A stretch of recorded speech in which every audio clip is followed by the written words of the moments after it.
Hey there. I need to know if you can hear me because I just turned on the headphones like 2 seconds ago. Barbara, can you hear me? Can you hear me? Awesome. Oh, Earth One. Thank you. Hi, Earth. How are you? What's going on, guys? Everybody get their taxes done? Anybody who needed to do them? What a nightmare. Hi, Kubi. Hi, Matt. Matt from Virginia.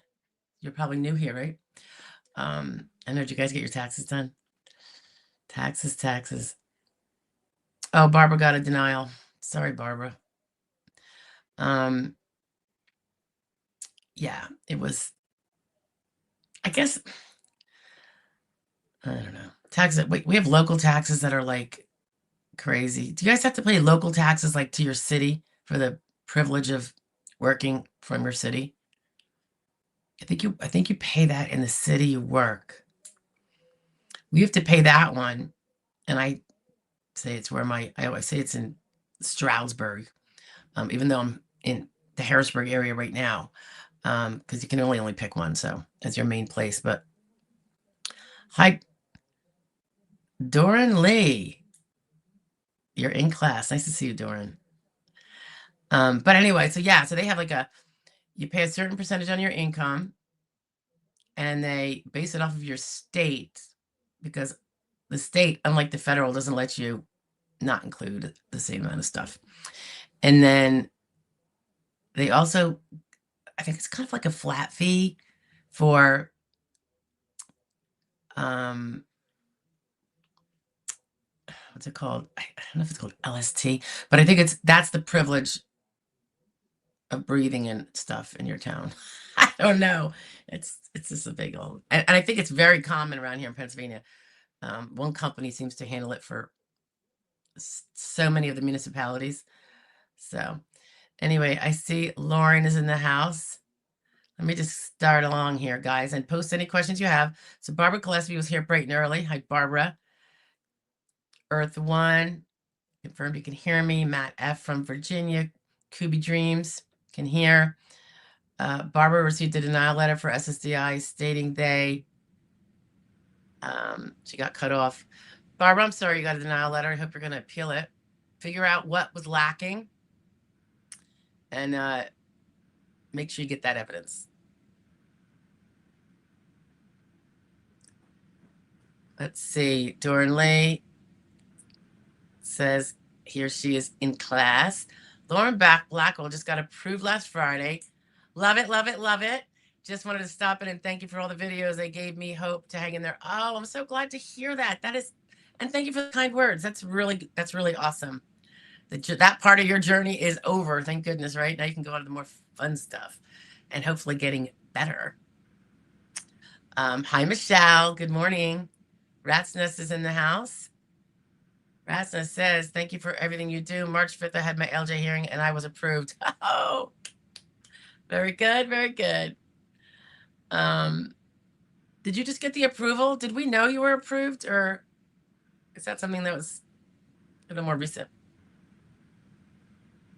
You know, like if you had it, did you know at the hearing, Rat's Nest, or did you have to wait for a decision? Which, you know, if he was nice and speedy, you could have it already.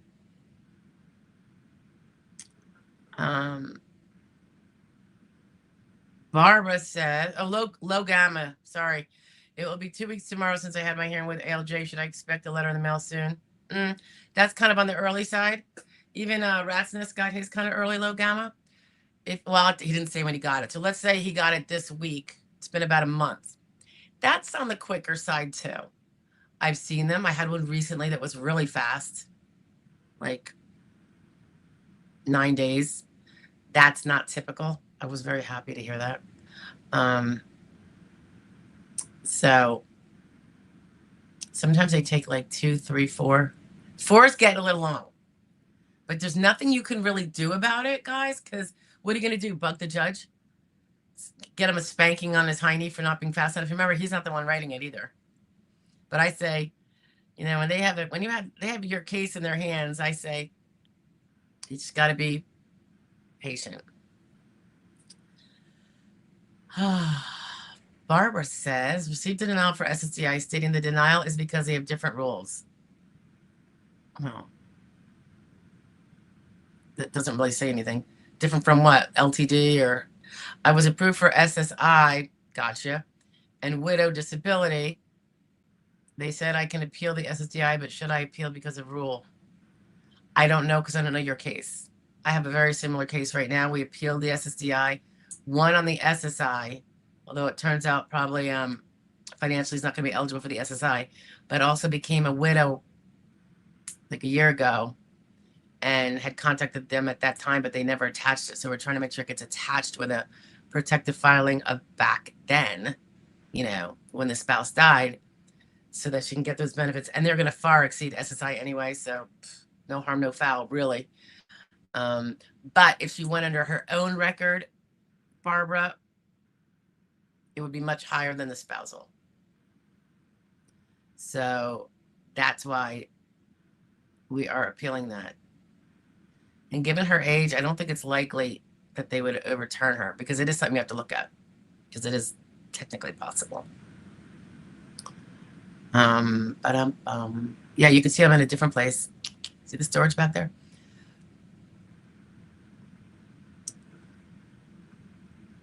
And Ratsness says, oh, Kubi's still in reconsideration. Ratsness says, I don't think I was clicking on them. Sorry, guys. Just found out Friday. OHO office suggested I contact my lawyer for update. Portal still hasn't changed, though, and no letter in mail. How'd you find out Friday? Did it say on your SSA.com account? All right, Barbara wants to know which rule she broke. So going back to it, Barbara won SSI, but she didn't win SSDI. And here's why, Barbara. How do I explain this? The SSDI, you had an expiration date. You stopped paying for that insurance. So I just got to try one thing here real quick, guys.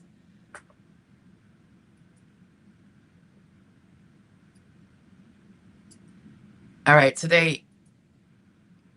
you stopped paying for the insurance. You were no longer insured at some point. You had something called a DLI. I have videos on that, Barbara. They believe you're disabled now, and at some point since you filed for SSI, but that there's not sufficient proof to prove that you were disabled back when you had the insurance for the SSD. And because you stopped paying in, you didn't work at least a little minimal part-time, you stop paying the premiums. So like any other kind of insurance, if you don't pay the premiums, it lapses. And that's what happened to your SSDI. And I wish people knew more about that, because I know plenty of people that could have pulled out 5 hours a week or 10 hours a week and kept their SSDI minimum going in, you know, taxes, just so that they wouldn't, you know, this wouldn't happen. But if you have widow, if your spouse that passed had a decent, you know, primary insurance amount, that's something that you can get, maybe not the full amount at this age, but it is the other option. And if it's more than SSI, you're not going to be getting the SSI anyway.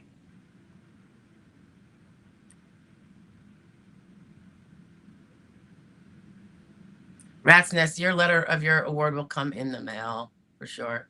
And your lawyer should have it. He should be able to see it in the electronic file and download it for you. Gregory's in the house. Hi, Gregory Petty. Hi, it's me, Gregory. My 3-year short form disability CDR is supposed to be here next month. My question is, will it come on time, or do CDRs sometimes come late? Oh, yeah, they come late all the time. All the time, Greg. Because it's just kind of like an estimated date. So depending on where they're at, where you're at, you know, they could push it out more. Usually it doesn't come earlier, but I think we heard about one on here where it came way earlier. Don't forget to put your questions in, guys. And if you're here just hanging out, just say hi, so I can say hi back. It's good to know the names. Ratsness says the lawyer had the approval letter in her portal. That's in your electronic file that she has access to. When she I can't read, when she checked and emailed to me. The website is still on step 4, was able to schedule a phone appointment to set up auxiliary benefits. Awesome. So now your household is going to get more than just the PIA you have. There's going to be some based on these other people. So that's really cool. And you're probably going to be the representative payee for that. All right. Anybody got a fun story while we're waiting for questions? I don't see any questions. We are slow today, guys. Well, I could just tell you something unfortunate. I don't know how many of you were here like a year and a half ago. I think I must have missed one of the Wednesdays, and maybe I wasn't even doing Wednesdays then. Yeah, I was always doing Wednesdays, but maybe it was, I don't know. Was I doing them then? Oh, live stream. Maybe I wasn't. Maybe it was a few months after I started doing them. Oh, I don't know. But I had like this sudden in the daytime, and I took myself to the ER at like midnight because my stomach was hurting so bad. And it turned out it was my gallbladder. So they took it out. And I had some inflammation and stuff like that. And then it ended up being 3 hospital visits in the next 3 weeks, one of which was after I'd gone down to North Carolina to help with my husband because his parent had passed and we need to clean up the house. So it was down there that what was supposed to be getting better, since there's no more gallbladder, did not. Or it was getting inflamed, and it turns out I had 13 stones that they had missed. Anyway, so everything has been kosher since. I don't really feel like I have to watch out for any foods. Well, now I think I know otherwise, because I had such an issue the last couple of weeks, and it came to a head yesterday. So I was doing a lot of research too, and I have all my meds. I just didn't have to take pantaprazole anymore or anything like that. Well, I am now, and Pepsid, and I had some tramadol left over, and I took one of those too last night, and then it did work, and it quelled it. And I'm like, so now I'm doing the brat diet. So I had some chicken bone broth, toast with honey, and that's pretty much it today. But I don't have a great appetite right now anyway, so I guess that's okay. Anyway, that was it, because I was thinking yesterday, I'm like, oh my God, this doesn't feel better. I don't know that I could. He was probably going to have to take me back to Stroudsburg, which is 2.5 hours away, so I could go to the doctor or the ER down there. But this seems to be working. Maybe I caught it in time before I really screwed myself up. Because we're eating, drinking, having fun a lot of the time. Michelle says, I keep checking my SS portal in hopes it says I don't have to go for a CE on Monday. Yeah, I don't know if I've ever saw that happen. So probably not. Speaking of what I was just talking about, we have Belle of the Bowel in the house. Hi, Belle. That's funny. Considering what I was just talking about. Deanna's in the house. Hi, Deanna. Fredabug. Fredabug received the first check. Yay. I'm so glad for you. Danub rants. Danub says, so I've been through both my consultative exams, mental and physical, about 4 weeks ago, and I'm reading that it taking a little longer actually would imply in my favor rather than my denial. That kind of makes sense. Maybe. Although I don't have a sound basis for thinking that. But I will say that a lot of times once they get those in, boom, they hit out a denial. So yeah, I would say if I were to make a stab at it, Dana, I'd say if it takes longer, it probably, leans more than it would otherwise to something good, maybe. You had it does, but I don't see the rest of your question. Let me see if I could scooch on down and see if you got it in. It doesn't look like you did. But if you do have more questions, Dan, just go ahead and ask it. Umo says, hi, Umo. Hi, Stephanie. Glad to get my recon paperwork in. Good.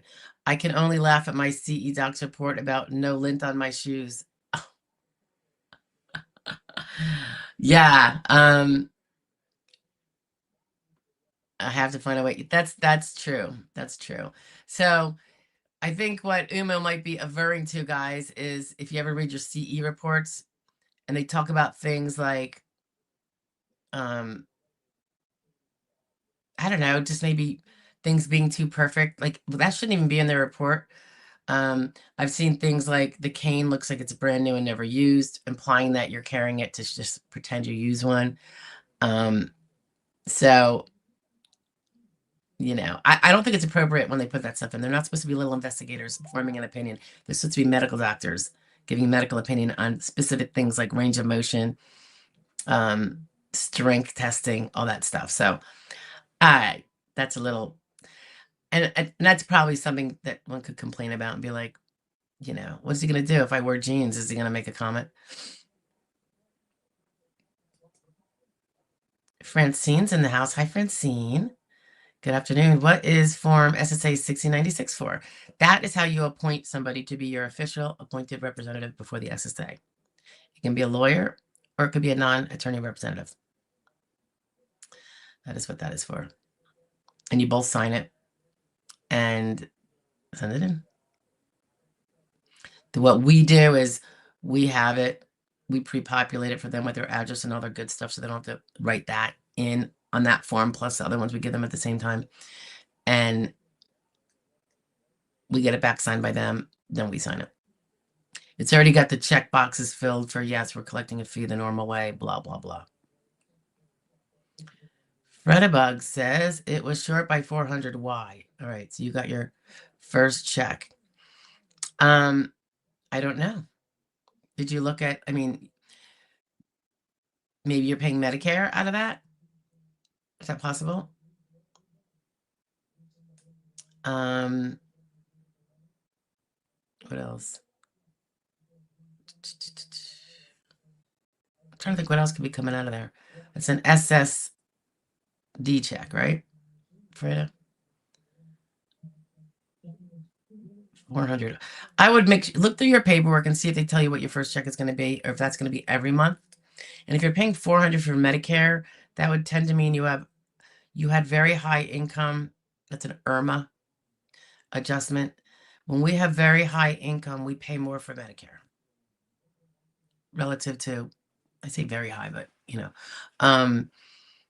unless you have one of those life-changing events. I did this with my mom once. And in which case, then you don't have to have, because if that was like they look at your last 2 years of income, and if they see it pop up, they're like, all right, he's not eligible for that lower subsidized Medicare everybody else is. He gets to pay a little bit more. And if you're like, no, that was only a lot because I sold my house, or I got a severance pay and I lost my job since, something, then they can change that and not charge you more. But I don't know, because that's maybe not why you have the 400 taken out. You have to go find out. Sometimes they usually take this out of back pay, though. If you're going to be buying Medicare retroactively, because you were eligible 6 months ago before you even won, and you've opted for various reasons, you opted to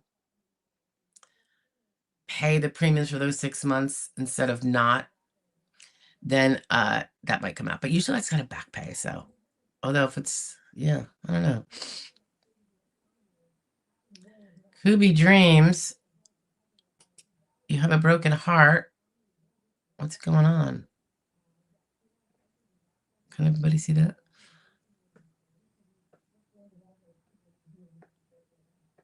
Let me just see something. Don't be heartbroken.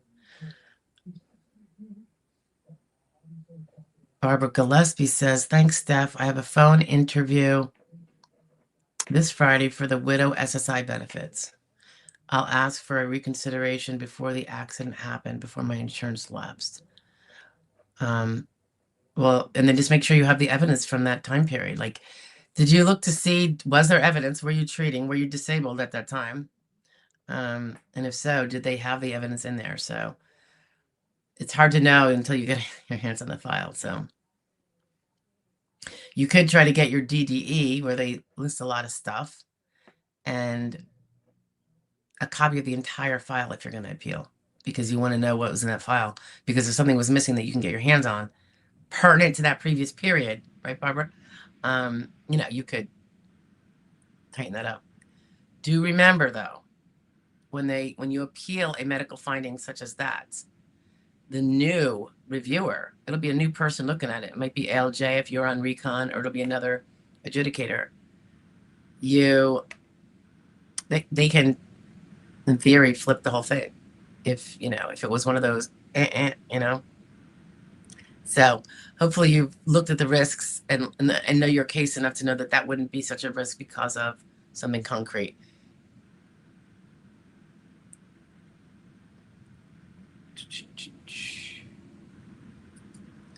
Loki, K8U. Hi, Loki.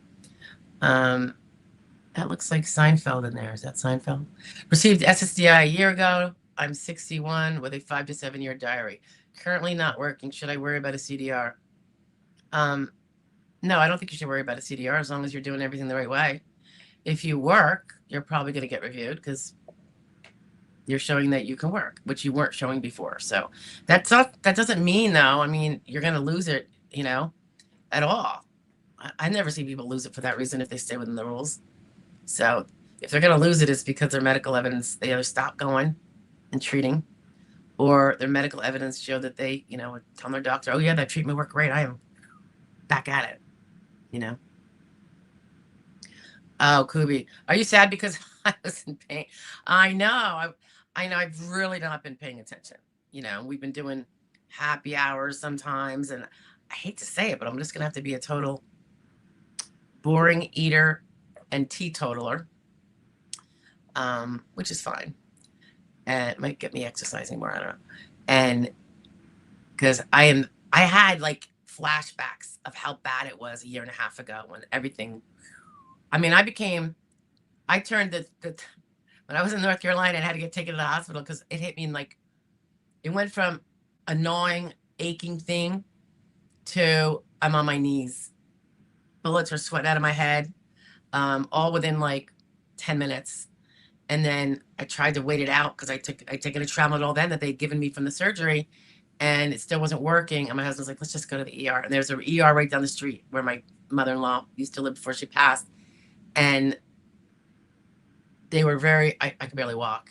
And then they took me in and tested me, and I turned yellow. I didn't know it. Apparently I was very jaundiced. Even my whites were yellow. So something was going really, really bad wrong inside. So that's why I kept looking at it last night. I don't think I'm yellow. And I do feel much better. I think I'm hoping I caught it in time, and now I'm not screwing around. I really thought I was one of those lucky ones that had all that going on. And then once I got rid of the gallbladder, and those extra stones that were hanging out that no one seemed to see, slicing and dicing up the insides, that was what I thought. That's a little cocky. I shouldn't have done that, but I could eat. I've always been a spicy food eater. I like my hot peppers. I like my cherry bombs. I like buffalo sauce. Yeah, that'd be me.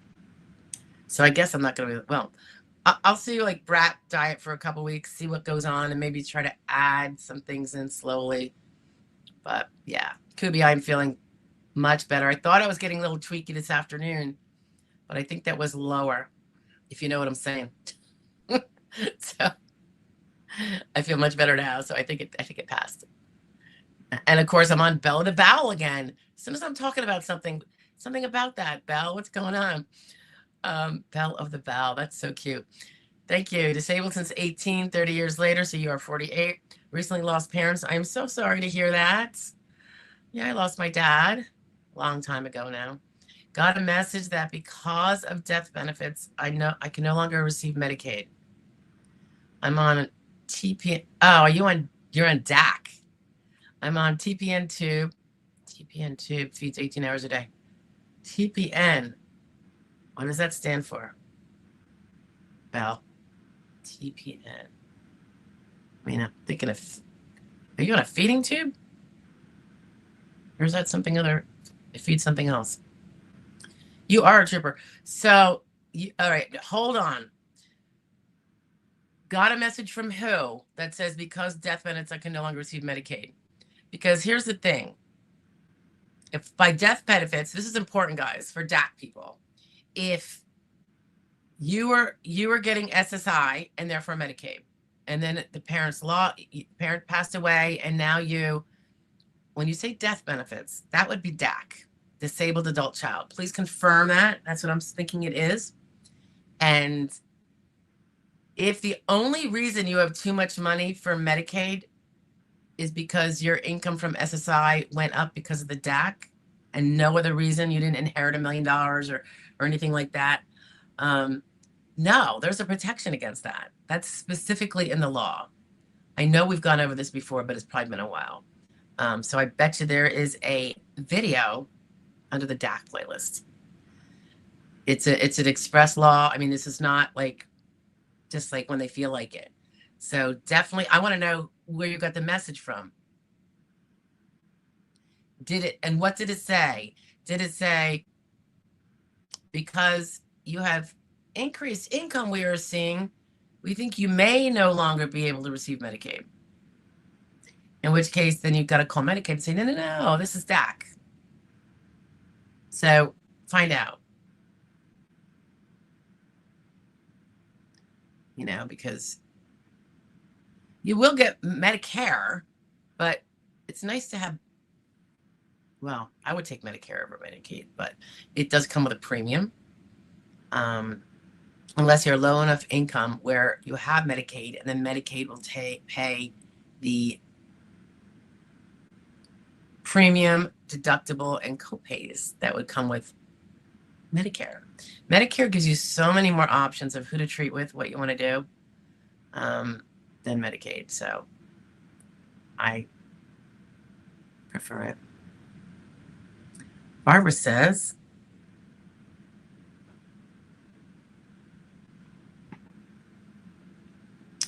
for future reference to your viewers, at step 4, I was told it was for non-medical review, and I did pass at least. I don't know what this means. What do you mean you passed at least the 2 claims? You were denied, right, Barbara? Didn't we establish that? Oh, denied for the SSD, right? Yes, I mean, you're definitely found disabled, so or else you wouldn't be eligible for the widows, right? Unless it was widow's retirement and the SSI. So the non-medical review, I know you've probably heard us talk about this before, Barbara. They send it to everybody, win, lose, or draw. It's very annoying because there should be nothing to non-medically review if the person didn't pass step 1, which is being medically disabled. Of course, you did. So, I mean, you'd have to be non-medical review for SSI, and probably for the widows, because the financials have to prove that at least you're not working more than SGA. And it's actually different from SGA. It's an earnings limit, I believe. I think it's a different number. Francine says, thank you. You are welcome. Belle of the Bow. Can you tell I love that name? It's so funny. I also get Medicare. Could I lose it too? Belle, what were you getting Medicare for? Did you have SSD in your own name? Or now I'm confused, because if you didn't have DAC and you didn't have SSD in your own name, you had SSI, there would be no Medicare. However, if you already had Medicare, then that would be because you were on DAC before. And if you were on DAC before, what are those death benefits you're talking about? Did you inherit a bunch of money? Yeah, that's going to get you off Medicaid. I mean, it should, right? Seriously, that's for the poor people. I don't know. You have to clear that up, Belle. Belle of the Bow. I think that's so funny and so timely. Barbara says, I know we wonder if the medical passed. For me, it did. Oh, yeah. Yes. Yeah. And then getting the non-medical notice doesn't tell people if they did. You might have already known, though, for some other, thing they might have sent you, or you didn't. And then you're probably like, hey, what's going on? Umo says, CE report can be oddly entertaining. Oddly, you have to have a sense of humor, right, Emil? And very false, saying all these measurements were taken when only about 10% of what was on the report was actually done by the doc. You know, go ahead and write down, I think I already messaged this. I always tell people, write down what did not happen that they said happened. Now, not in terms of how they interpreted it per se. If they said his strength was a 4 to 5, and you're like, no, I know I'm only a 3 out of 5. That's not, he's entitled to that finding. But if he says, I had him do the heel to toe and he did it just fine, and he never had you do the heel to toe walk, or he never tested your strength, he never had you pull his fingers, he never had you, he never did any range of motion things with you, never did the straight leg test when you were lying down or sitting up. SLR is probably what would be in the report for that. I would take note and share them to your lawyer. And say, this was not done, this was not done, this was not done. And your lawyer might just send it to the DDS or the SSA and make a complaint. Okay. And if they put things in there that are not part of the job, I think they put in there, like lint on the shoes, like so, that's because I'm kind of clean when I go out. Didn't say I couldn't wipe my shoes, or my wife couldn't, right? Anyway, we could, somebody could maybe send something out. And then you say, that's not happened now. I think you said, that's now happened to me twice. The first CE I ever did, I was in and out in 8 minutes. They vary, right? Rob Levy? How do you say that, Rob? Is in the house. Rob says, I unfortunately already had signed for representation before I started watching it. Oh, that's okay. I'm sure your representative's going to do great by you. Remember, they don't get paid unless they win for you. Curious about your thoughts on transferable skills for 55-year-old carpenter, permanent shoulder restrictions, bad hip. I think it's a skilled job, obviously, but I would tend to agree. I would tend to think they would not be transferable to something sedentary. Perhaps something light. Presumably, you've proven that you can't do medium-level work with that hip. And your carpentry job might have been medium-level work. You probably lifted more than 20 pounds on that job. Ladders and stuff like that. Tool bags. I don't know. Wood, planks, etc. So that's 2 things right there. And if you just prove then that you are limited to light or sedentary work, those skills as a carpenter, would they really transfer to sedentary work at a desk or light work? I'd like to argue not. And at 55, it has to be in an industry that is really, really spot on close to what you're already doing. So they can't just go like, well, he can work for this publishing company writing books on carpentry. Right. Then you have to have a skill of a writer, I think. So I think you probably have a really good case if you follow your lawyer or your non-attorney rep's directions on building your evidence, in all the ways, not just what you've already done before you did this, but the ongoing nature that you have to do, right? Fredabug says, my check was supposed to be $3,300, but it was $2,900 for SSDI. Oh, that's the $400 drop. So, did you have higher income in the last couple of years, Fredabug? Like, did something, were you working and making a nice chunk of change, and that's showing up in the tax records? And now they're like, Irma applies to her for Medicare. They have like, I don't know if it's like, if you're married, is it like 150,000 or something? Maybe it pops up a little bit. I'm not sure exactly how it all works. I haven't done it in a long time. I did it, like I said, for my mom. Income, Irma, income related Medicare adjustment or something like that. I'm butchering it a little bit. I would call them.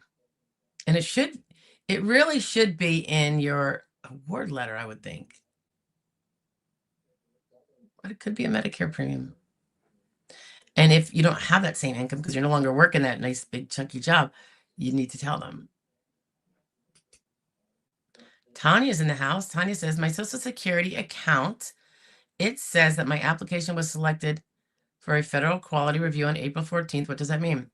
I have some videos on this, Tanya, but in a nutshell, they do like random audits of cases. I know they do it for both awards and denials. While I always think they probably do it more for awards, we know for a fact they do them for denials because it happened on one of my guys. First time ever. And it flipped it from a denial on initial to an award. And it was before I filed the appeal for reconsideration. Thank goodness. So they're just looking at it to make sure that the adjudicator followed all the federal rules. You know, it's just like a checks and balances, you know, makes total sense. And I tend to see it a high rate of them just agreeing that the adjudicator did everything right. We did have someone on here who said that they had been awarded, and then the FQR happened, that person was denied.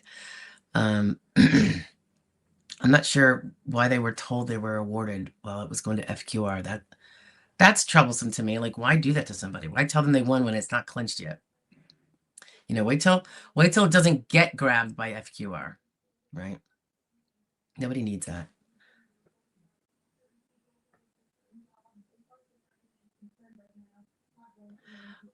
Yes, they are. Are consultative exams ever done during the recon phase? This is Umo. Yes.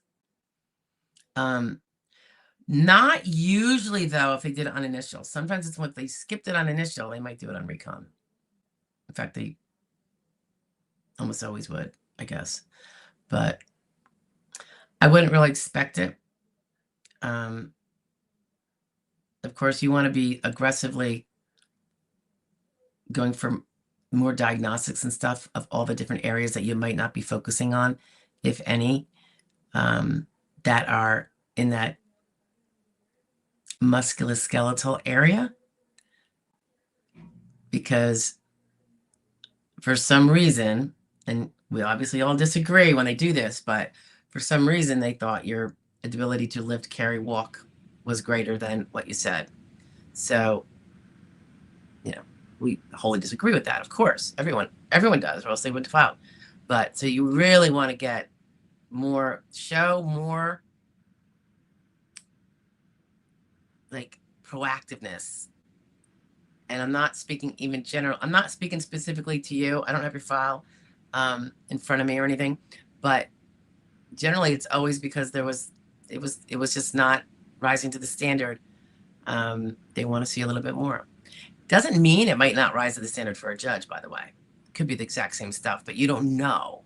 So I think the wisest thing is to push for the things that are, physical therapies, conservative therapies of, medicinal nature, not necessarily like popping pills, of course. Getting updated diagnostics if it's gotten worse. I mean, an MRI that showed maybe a little bit and now it shows a worsening, that can be strong too. Okay. Umo says, cannot type apparently today. I know that feeling. Umo, yes, I know. I got to just take it. I forget, Umo, that I'm as old as I am and I still play like I'm younger. I've learned to like slow down, like running down the stairs and stuff like that after, injuring myself. But that took me until about 2 years ago to really like be more careful. So the same is true with what we put in our bellies, like my belly and GI is way older than it was. So I got to adjust with it, I think. And it's, I mean, you guys probably all know because you've had to do that for sure, because you got overt disabilities from whatever's going on. We all have impairments, but yours are the disabling kind when it comes to work. Mine isn't, except when it has an exacerbation, in which case that's called a sick day. And that's it. But yeah, no worries. I'm actually, this whole thing, it really started a couple weeks ago, but it was this nudging, like what do you call it? Gnawing at me. And then yesterday it got like pretty bad. And that's when I was like, oh, I got to start. So I just redid my research. Incidentally, don't laugh. I used like one of the standard AIs out there. Like the one I used was Claude, but I would use Chat GPT if I felt like it. Don't laugh, but I asked a lot of questions, and I kind of know the answers because I've been down this road before. But I just wanted to have. It was so funny. It was really fun. But it gave me, when I was like, should I do this or this? And be like, I think you should do this because, like, it was, and it gives you all the reasons, and you can get all the citations to all the Johns Hopkins and everything else that supports it and all that. So I don't know. I fixed my foot with I had a skin boo-boo on my foot, and I fixed it. It took like 3.5 months by following. I sent in pictures and everything. All right. Just saying. Use it for the good. Kubi says, wow, that really sucks. That's good. Well, now you know your body does not lie. I know. You just, we all think we're kind of immortal and we keep doing what we're doing because change is hard. And I've done major changes, though, in the past. I quit smoking when I was like in my early 30s. And I was a chain smoker for some ultralights. Even though I'd failed many, many times before, I quit that. So, and that was cold turkey. So it's doable. You just have to have the right mindset. So I feel pretty good about it, actually. I've kind of been wanting an excuse to be like, no, honey, I can't go out to dinner tonight because, so not that I don't want to go out to dinner, but when I'm trying to it gives me a more stronghold to make the decisions that they'll be better for my health. And my husband is very supportive. So he saw what I went through before and he was terrified. So he's very supportive. Joel's in the house. Hi, Joel. I'm in SSDI stage 1. SSI return documents back to me, birth certificate, etc. Is there anything else myself or my lawyer should be doing at this point, or is the ball in the SSA's court for records? Well, yeah, they're going to send it to anything that comes in. Notify your lawyer and say, are you filling this out for me based on the information I gave you, or am I filling it out? Do I send it to you? Do I send it right to what I always might be able to do is let me know through a message or whatever. We have a whole messaging system of anything they get in the mail. Or if they get a phone call, I would say, don't answer it, let it go to voicemail, and I'll call them. But at this point, as long as you're doing what they're saying, you got that stuff in, that might have been the last thing that they needed, because then they're going to get it up to a whole different office. It's not going to be in your field office anymore. It's going to be up in the medical workup office, also referred to as the DDS, Disability Determination Services. And it's also called other things in other states. So it can vary. Bureau of Disability, the BOD, depending on what the state decided to call it. And there's 50 of those states. So, but everyone kind of knows when you say DDS that it's whatever way it's called. And they will be sending you, just so you know, a function report, 99%. And if you had more than one job in the last 5 years, they're going to probably send you a work history report to complete. So, as I always say, it doesn't hurt to start formulating your answers now. You can get those forms right online. So at least you'll have your answers formulated. They're going to have their own form with a barcode for your particular case. That's on the first page, though. You could just redo that page and tack the rest of it on. That's what I do. I don't even have to now, though, because normally I can upload it directly to their electronic file, but in the rare instances I can't. Sometimes I'll get a person who's midstream in an initial and they just got demand for function reports due in 2 days and they don't have a lawyer, and they're like, can you be my lawyer? And I'm like, yes, and don't do that. Send that to us and we'll make sure that that's we we work those answers with you to make sure you answer it accurately and responsibly and all that. And when that's the case, I'm not even attached to their case yet. So then they have to send me the fax number that's noted in the cover letter that always comes with it, and the first page of the function report or work history report or whatever it is, because it's going to have that little barcode associated with them. And I'll put that together, and then I will be faxing it into the fax number. It's like a scanning number, but it'll have that barcode on, so it's going to know how to get right into your file. But this addresses other question you have, Joel. Is the ball in the SSA's court for records? It's also in your court, in your lawyer's court, because if the SSA doesn't get the records, are you going to just let them not have it and be like, oh, well, I guess I'll get denied? Or are you going to be trying to find out what they can and cannot get? There's an adjudicator. You have a lawyer, so really that should be him checking it in. I'm assuming he doesn't want you calling your adjudicator. I mean, I don't want my people calling anybody. I want us to do it all. But you know, you're going to want to make sure that you can contact your doctors if they haven't sent the records in timely. The doctor's office and say, listen, you got to get these in right away. They ask for them or whatever, and see what they say. And maybe they'll say, well, I'll give them to you, and then fine, take them and then send them in yourself. But you get my point, right? Belle of the Bow, it was a great sense of humor, says all nutrition IV. So are you like always having to be like in a recliner chair, Belle, with a IV hooked up to keep that nutrition going? That seems like an awful lot of time. Okay, so Belle says no, it was not SSI. No inheritance. State Medicaid, that's due to being poor. But you said you had Medicare. That's where my confusion is. So maybe that was a typo. You said I had Medicare. Will I be losing that too? No, that's what you get with DAC. If you're trying to go for DAC, DAC will get you Medicare, and you will not lose Medicaid. If the only reason you would lose Medicaid is because of the new DAC money increasing, making you not poor enough under the rules of Medicaid in your state. I don't know what yes, no is. Sorry. Through my dad, when he retired, no dollars. All right. Sounds like so you've had the DAC for a while. Well, if you didn't lose, I don't really understand the fact pattern. Sorry. No dollars. So I think, so did your income go up?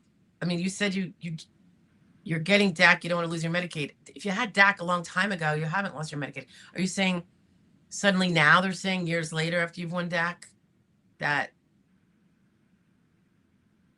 no, oh, you had DAC before, and now for some reason you are now getting a letter years later that, I want to know who from. Like, who sent you that letter? And I would make sure it's legitimate. And then I would look into it, you know, because if it's again, the dollars from before wouldn't have. And so I don't really understand what's going on, because there is that law that protects against that. Oh, Scott Kellogg's going into his hearing. Oh my goodness. Fingers crossed for you. Come on. You got this. Belle of the Bowel says, heading into, oops, nope. The message came from my local Department of Human Services. Okay, so that'd be your state, saying that now that I get extra money due to my father's death, I am no longer eligible for Medicaid assistance. Well, what more money are you getting due to your father's death? Are you getting more money due to your father's death? You were already getting SSD based on his retirement, right? Because I don't think that's true. I got to go find the specifics. I don't know why it would be untrue for one benefit, like, you know, he retired and you got whatever that amount was, versus you know, more now that it's a survivor benefit. Definitely got to look into that though. But you do get the Medicaid. So the Medicare is what you get because you're on DAC. And if you're going to get one, I think that's the better one to get. Okay, Bell's clarifying. Became eligible for Medicare when my dad retired and went on Medicare himself. Well, you became eligible for Medicare because he retired and collected Social Security retirement. And you proved or had already proved you were disabled before the age of 22. So that's when you got the DAC and the Medicare. So I would be very surprised, Belle, if the rule that protects you from losing Medicaid due to DAC monies alone would somehow say, well, when it was retirement DAC, which was the retirement amount less than the survivor amount? Or was it always the same percentage?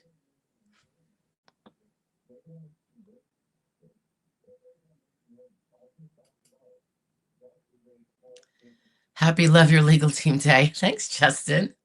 That's sweet.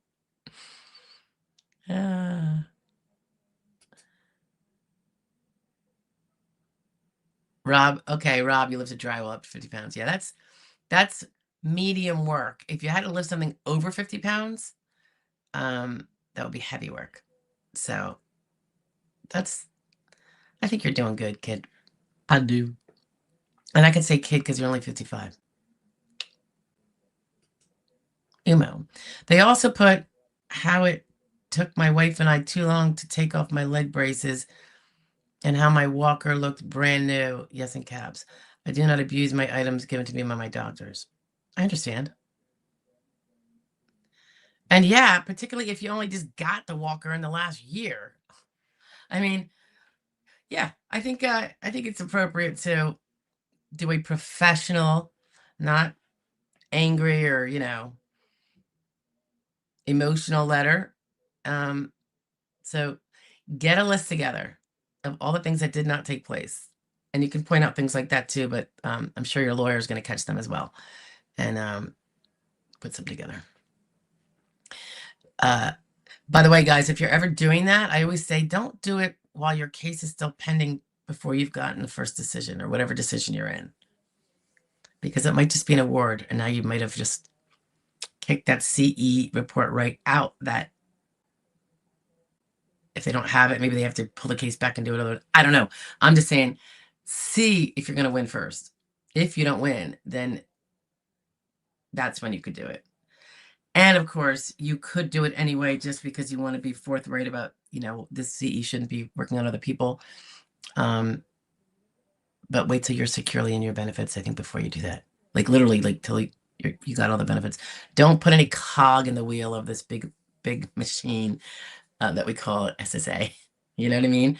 Do it once everything is copacetic. And I always wonder if that could be something that can go in those OIG page where they let you file a complaint. But they're always talking about fraud. I mean, one could say that's a little fraudulent if he's not telling the truth. Like literally fabricating events that never took place. That's mostly what I'm talking about. Francine says, I was diagnosed with vascular disease of the brain, had ischemic strokes, PTSD. Sorry, I thought I heard something. I'm like, is there a mouse over there? PTSD and a bunch of other mental alphabets. My doctor filled out a mental residual against me going back to work. Okay. I'm sorry that you're going through all that. Francine wants to know, does mental residual hold a lot of weight? Well, that could be a double-edged sword. If you said something that's going to be actually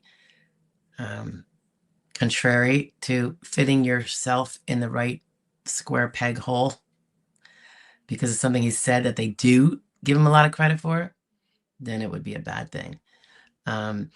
Generally, to be in theory, if his opinion in the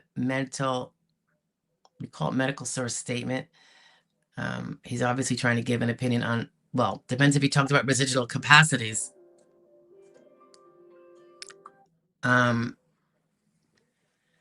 If his opinion in the letter is evidenced in his treatment records and is consistent with them and is not wildly inconsistent treating doctor, I think it should get a lot of weight. And I think that's the basis upon which they're supposed to look at it. However, as you might know, they got rid of the treating provider rule. That was something they were fighting for back in 15 and 16, and they succeeded. Which meant back then the treating provider had the most clout of anybody. They're like, yeah, let's get rid of that one. So, and I'm just concerned where you said here, my doctor filled out a mental residual against me going back to work. That's the last thing he wants to say. If he says she can't work, if he says she cannot go back to work, or do any kind of work, that is going to be something that turns them off. It is specifically a conclusion reserved for the commissioner of the SSA, and they seem to take a little bit of offense when a doctor tries to pretend that he knows all the vocational requirements of all 12,000 and something occupations are out there that have to actually be considered. So what's the chance of your doctor being a vocational expert with a lot of years of experience on top of being a physician, right? Sorry, I'm just waving this around a little bit. Hey, do you guys see those boxes back here? I don't know if you could see. I was just looking. I go, what is those boxes that are going to be in my background? Those are MREs. Yep. There's a bunch of MREs in here. My husband likes to have them stocked just in case. I kind of agree.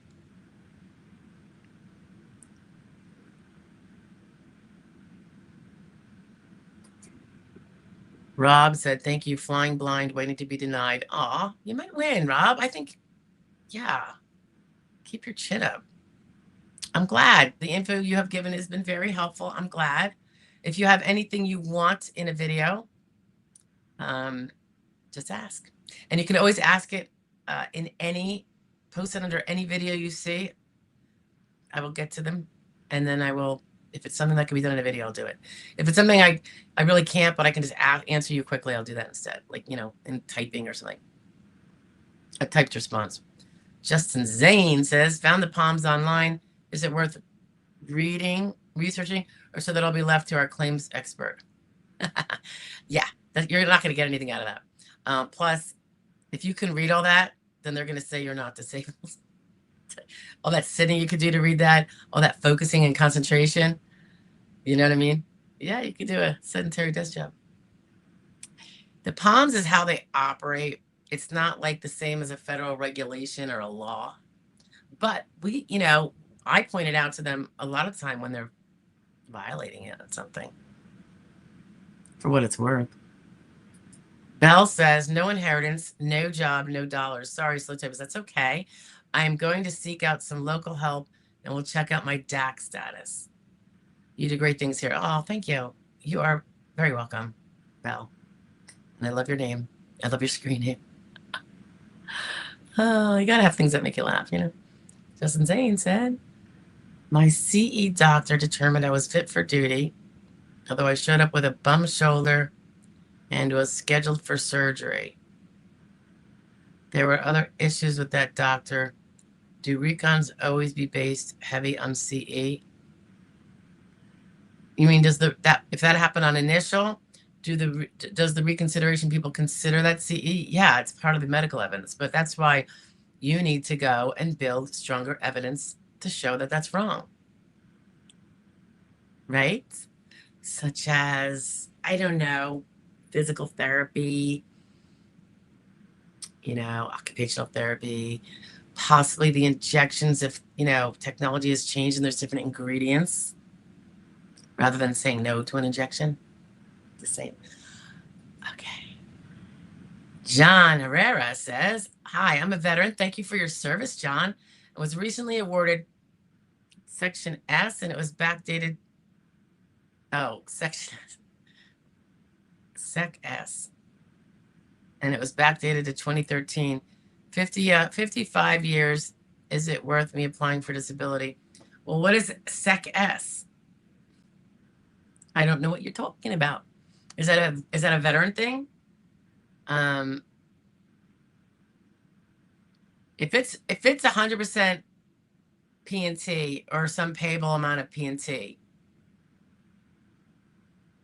is it worth it for me applying?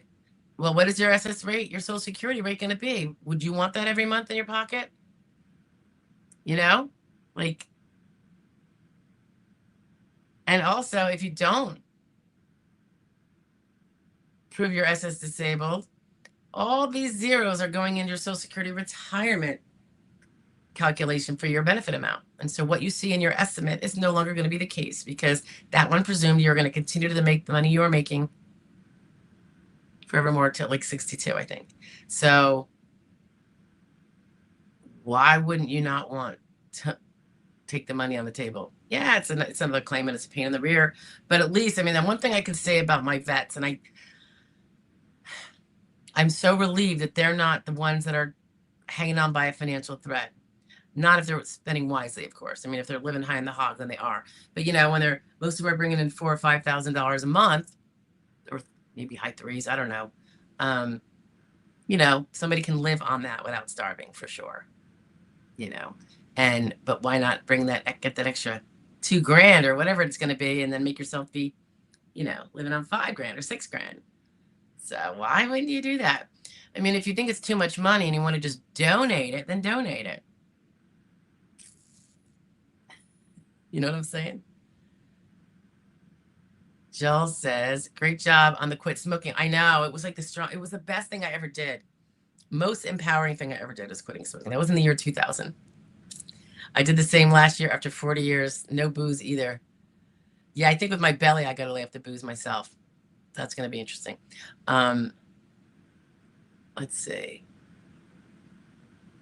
After 40 years. Yeah, I smoked for like 13. But I will tell you, I was one of those people. I was single. I was always going out with my friends after work and stuff. And on a Friday, I'd bang out way more than a pack. We'd be out like, we were having fun.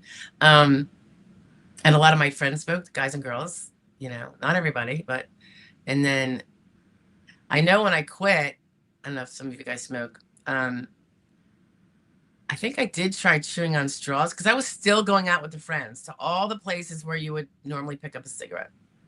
And by the way, at that time, you could smoke in restaurants and bars. And shortly thereafter, though, I was in Jersey, and Jersey made that generally not allowed anymore. So, and I was like, it was fine for me because I'd already quit. I think I'd been quit for like 2 years by the time they did that. But yeah, I would chew on straws, and then my teeth were hurting. I'm chewing on straws when I was out. The biggest thing I learned was the urge will pass. Don't give into it.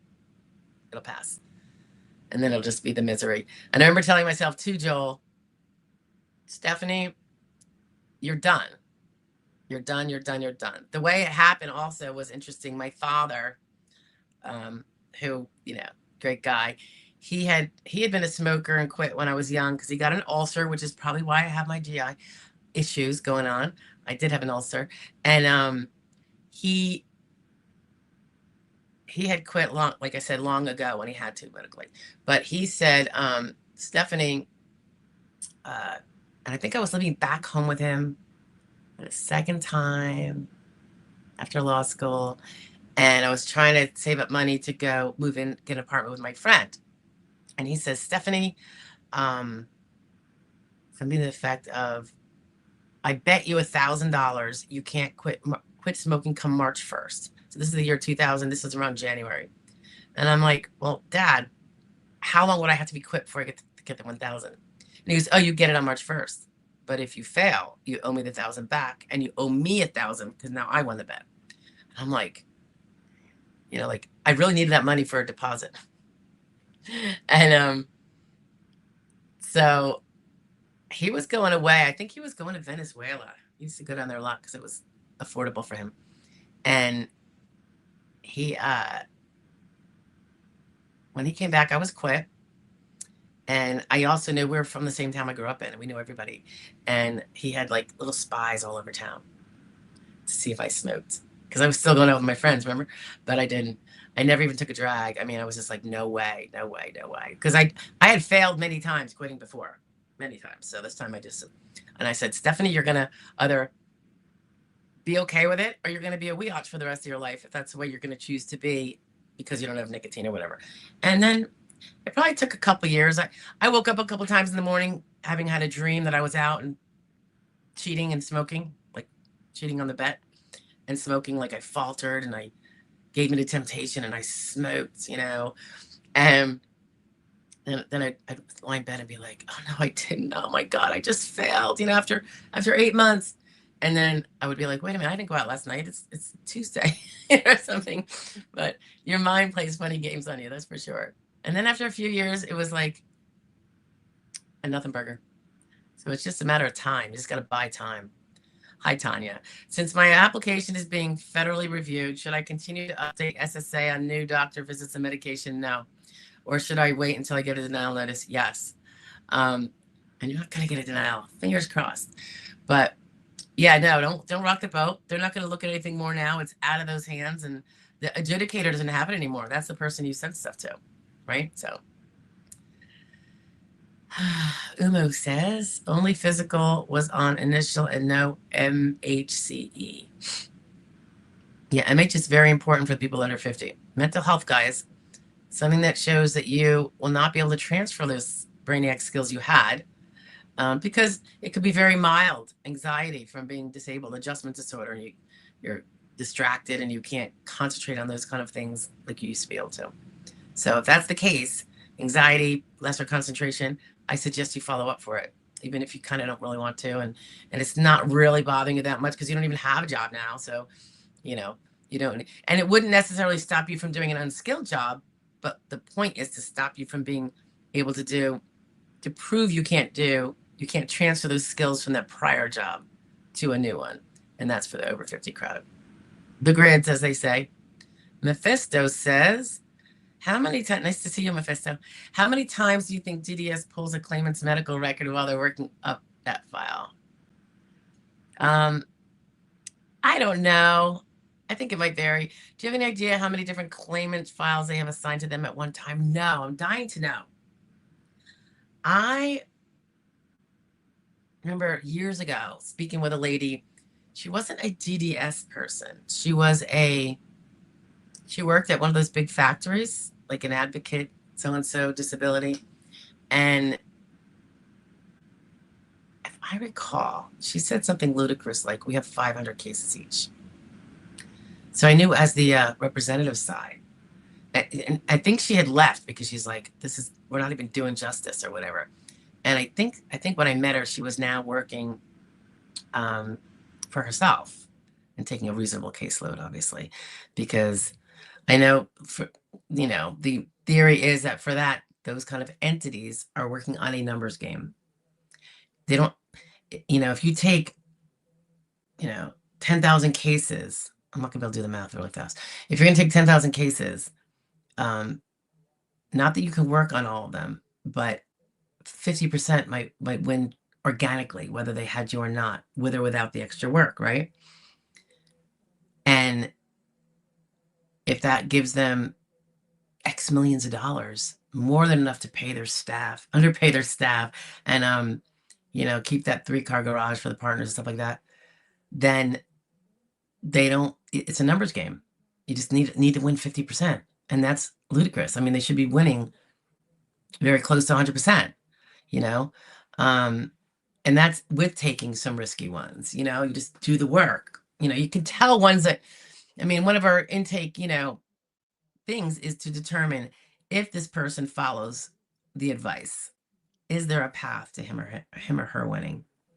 Are these impairments of the type, given what she says is wrong with her,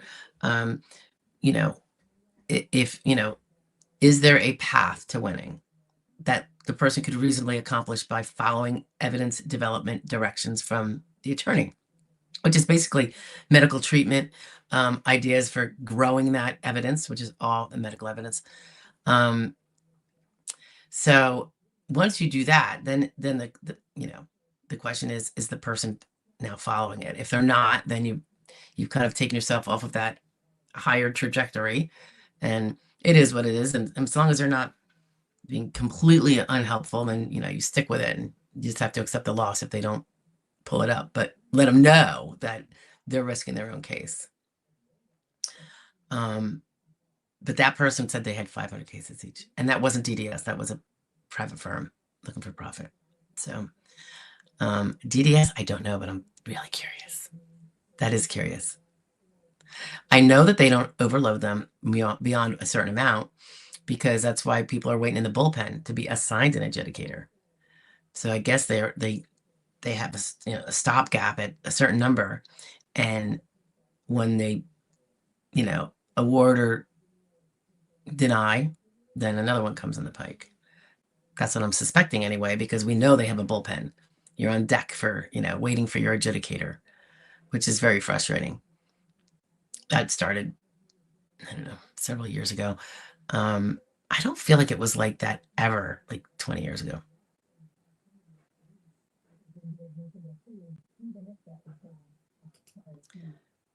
Bell says, no, got backpack, look down. Medicare received through dad.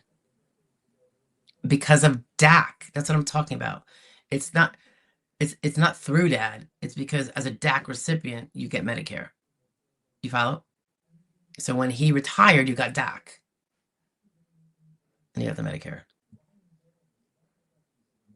And you got to keep your Medicare, Kate, I think you're saying, but you're saying now that dad passed, and I'm sorry for your loss, by the way. Did your, oh, okay.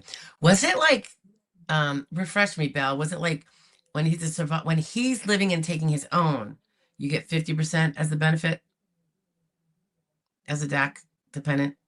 And then when he died, you're a survivor and went up to 75. I still think we should look into that. Kick me kick me, Belle, in a comment on one of the videos, and I'm going to try to dig, because that is super, super important. We need to know if that's true, because we know they couldn't kick you off when you got the dependent benefits. What if your dad had never retired and he just passed away and you got the 75 or whatever? Then that rule, I believe, I mean, granted, we don't practice this, so I just happen to know it because I like to look things up, in the general field, because you guys ask questions. But I would be surprised if they're like, well, if he died, you don't get the the Medicaid, but if, because the money is not supposed to, it's supposed to be a carve out. So let's try to find out. So nudge me. I don't have all the time in the world, but it's something that I think is important, that I will put it on the list. Gary's in the house. Hi, Gary Wetz. I don't think we've met. We had same issue with losing Medicaid when transitioning from SSI to DAC. There is a law, yes, 1634, protections that require HHS to reclassify as a different Medicaid class and restore it. Oh, so this is helpful for you, Belle. You need to, we could try to do more research too, but Gary makes a very good point and gives the number. Section 1634 of something. It's going to be very easy to look up. And yeah, I would do that, because you probably just have some little clerk in there not having a clue. I wouldn't be surprised if, but Gary, you see Belle's situation, right? Was on as a dependent of a retired father, DAC. And then it increased when the father passed away, because now it became survivor, is what I think she's saying. So I can't imagine that would change it. Like what you're talking about, Gary. That's what I'm talking about. Great share, Gary. See, read what Gary's saying here. That's super helpful. Belle says, never heard of DAC until a couple of weeks ago. Well, you were on DAC when your dad retired. Because if you were under 18, you would be a dependent benefit. It's not called DAC. DAC is disabled adult child. That's why. Hakasad 399 says, nice to meet you, Haka. What are the acceptable uses for Form SSA 795? Can I use this form for submitting a pre-hearing brief? No, you wouldn't use it for a pre-hearing brief. You can use it for anything that you're saying that's a fact. Your brief is more of a presentation. Your the evidence upon which, let's say you're making a statement about your pain. You have your function report. It's already in there. I don't know that you have to repeat it unless you think your function report doesn't show updates and you want to say, I want to update you on some of the things that changed in my function report. So you have updated information about my symptoms. You can put that in a 795.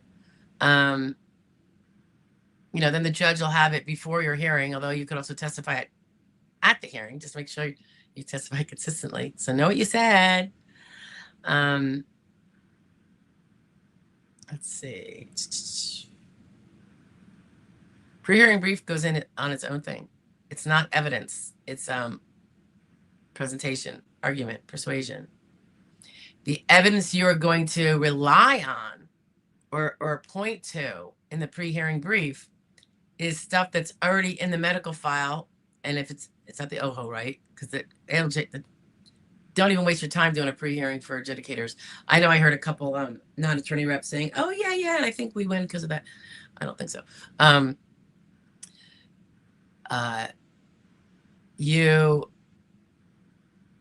would be referring to 1F, 2F, 3F, the F file for all the medical evidence that you're pointing to. If you're pointing to something like your function report, that would be probably in the E file, I think. E. Maybe. Yeah, I think so. So you know what I mean? Like you're pointing to what's already in his file. You're not in your pre-hearing brief, you're not submitting new evidence. It's got to be evidence he's already put in the evidentiary file. It's got a label. So I hope that helps. But if you want new evidence in there, like your statement as to your pain or your statement as to something that occurred or 795 can be anything. It's basically you testifying on paper.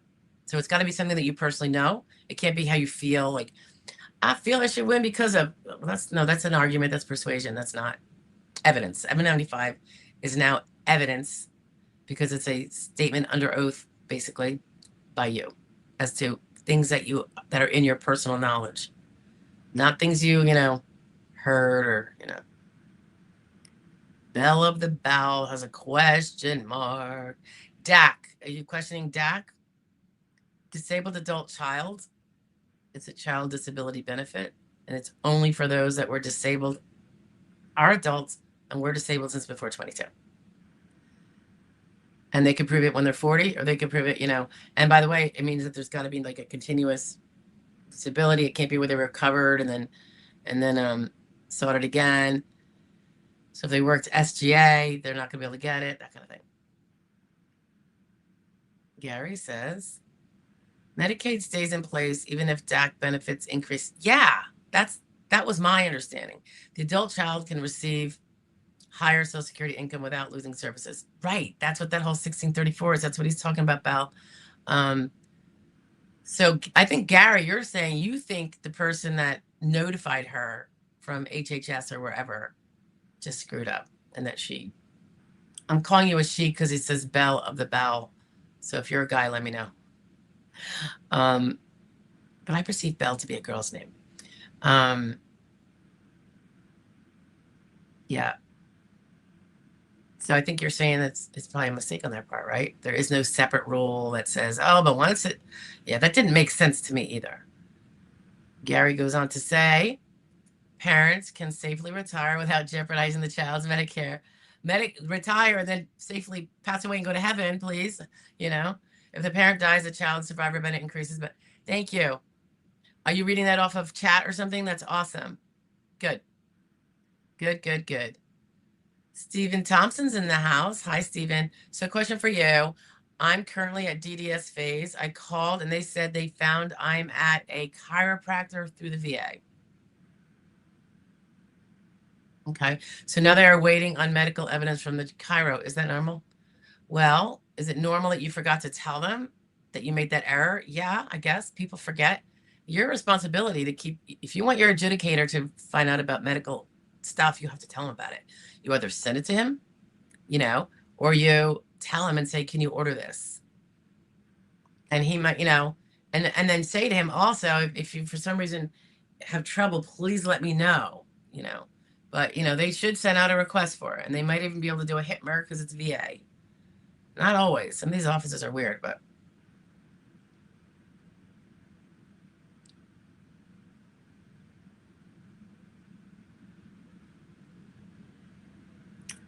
Yeah, I mean, they probably saw reference to the Cairo in your VA records, and like you're seeing a or they saw the referral or something. Their job is to help get those medical records. You still have the job of getting them as well, though, and informing them. Stephen goes on to say, I didn't even start my SSD on my back, but they're asking about info on it now.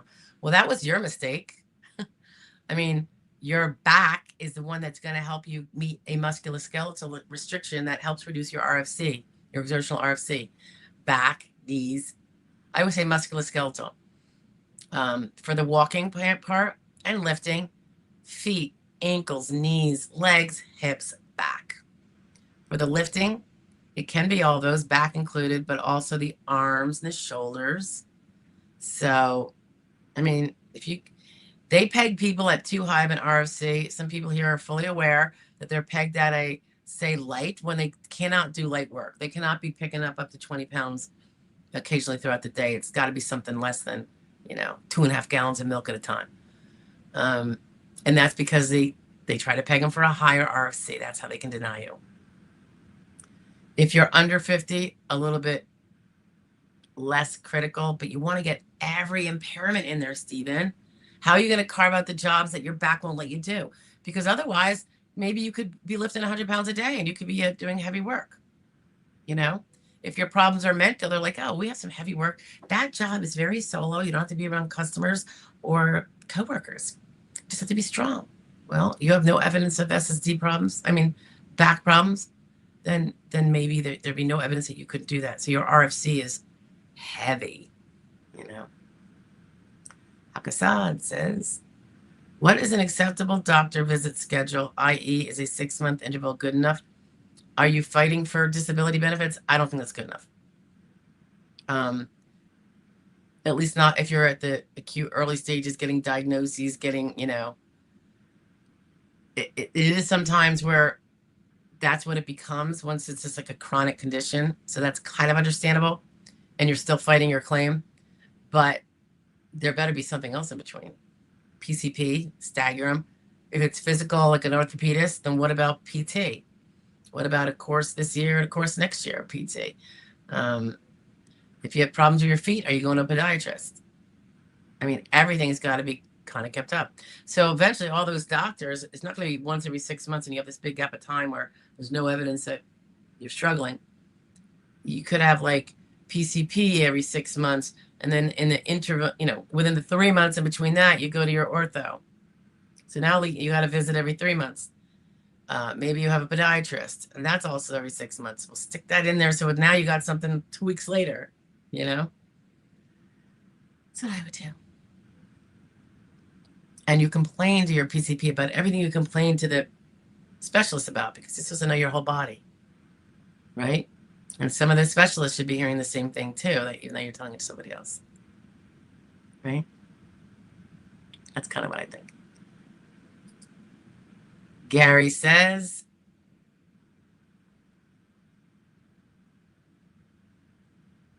the tiers code for individuals receiving Medicaid under the disabled ME. Is that like Medicaid eligible? Under the disabled adult DAC continuation rule. Same protection created by section. Yeah. Okay. So you know what section to go to, Val. And Gary's been very helpful to share it. And we have no reason to believe that they changed the rule for survivors versus dependents. So, all right.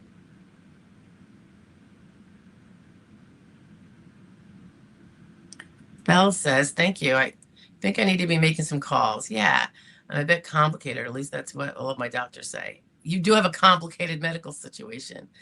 Hugs to you, and fingers crossed that you feel good, Belle. You've been living with a lot for a very long time.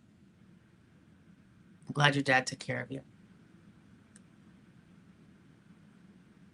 I mean, that's like the gift that keeps on giving after he's gone. You know what I'm saying? Hakasad says, post ALJ filing, what are the usual steps at SSA? You just file it. Then it moves up to the OHO, and it's not at the SSA. It's at the Office of Hearings Operations, which I think they're changing that name, or recently did. I can't remember what the new name is. They change it periodically. So this is the step where there is no adjudicator. So you have to be involved in your case, getting the judge all the updated medical records. Find out what's in the file already. Where did Dr. Jones what last visit is in there? So you're going to want to get a copy of your file. And you can ask the OHO for that. And then you say, oh, they have Dr. Jones records through November of 2025. I've seen him 6 times since. I'm going to get him up there. And you might want to do that a second time before the hearing. If you any diagnostics, anything like that, you're going to be ordering your records, go and get them. I mean, have them mail them to you, but use that high-tech HIPAA form so you don't get to, they can't charge you out the nose depending on what state you're in. It applies to all states because it's federal. All right. And then you will get letters saying they got your appeal, HACA, and you will get ones that say, hey, fill this out, and they're going to want all the updated stuff on your document, like who'd you see since we last updated your file, and what medications are you on, and have you worked? And then they'll ask you,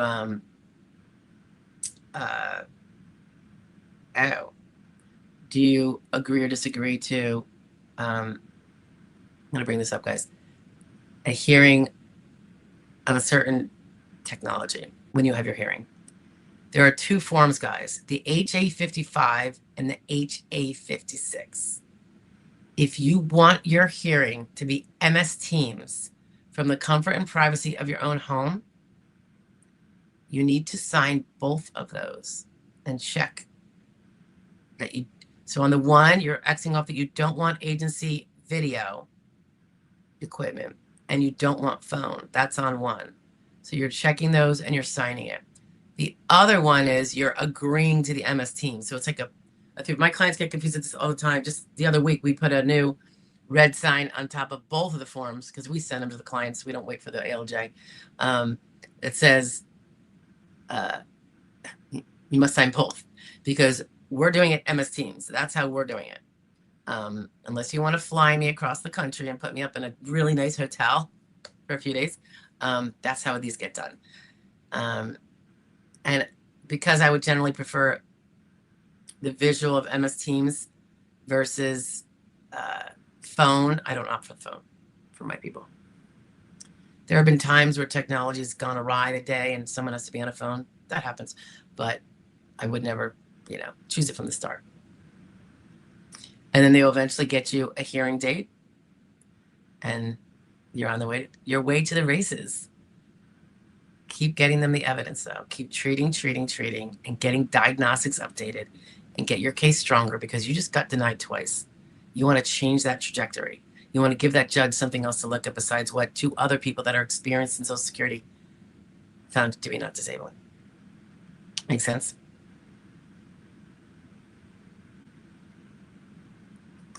John says SMCS. Oh, so it wasn't SEC. It was SMC housebound. Gotcha. Thank you. Racing Crazy's in the house. Hi, Racing. I was approved for SSDI for heart failure a few months ago. Can I work a few hours a month for old employer during computer training without risking benefits? How would I report income? Number one, that depends on your claim disabling condition, so I can't really speak to that without knowing your case a little better. Obviously, you're going to keep it under SGA. If you're smart, you might want to keep it under TWP. And I say smart, but that's not really fair. Sometimes it's not unsmart to be above TWP amount, but below SGA. Always below SGA. Don't flirt with that SGA. Say hundreds of dollars away from SGA, people. if you were winning by saying that you are, let's say you said you had social phobia, it's kind of hard to train people if you're have that kind of anxiety. And then it might be inconsistent that you're really not as bad off as you made it look. What else? Or if you said, let's say you had a computer experience in the past, which you probably did. Let's say the reason why they found you couldn't do your prior work was because of very poor concentration. Can't remember squat. Now you just show them that you do. So you really need to look at what your case was before, in my opinion.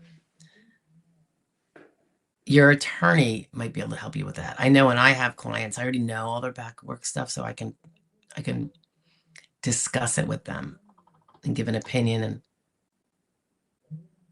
I keep hearing something over here. Now my tortoise is here. I brought her with me because I don't like the thought of her being in my office and flipping over and no one's there to flip her back. So she gets the room of this house. But we try to keep her out of the carpeted bedroom. She's on the hardwood floor. Francine, you're welcome. She says, thank you for answering my question. Furry Plants in the house. Hi, Furry. If you get a payment from EEOC, how does that impact your SSDI? Equal Employment Opportunity Commission based on discrimination. It shouldn't. It shouldn't. It's not earned income. It's a sanction of sorts.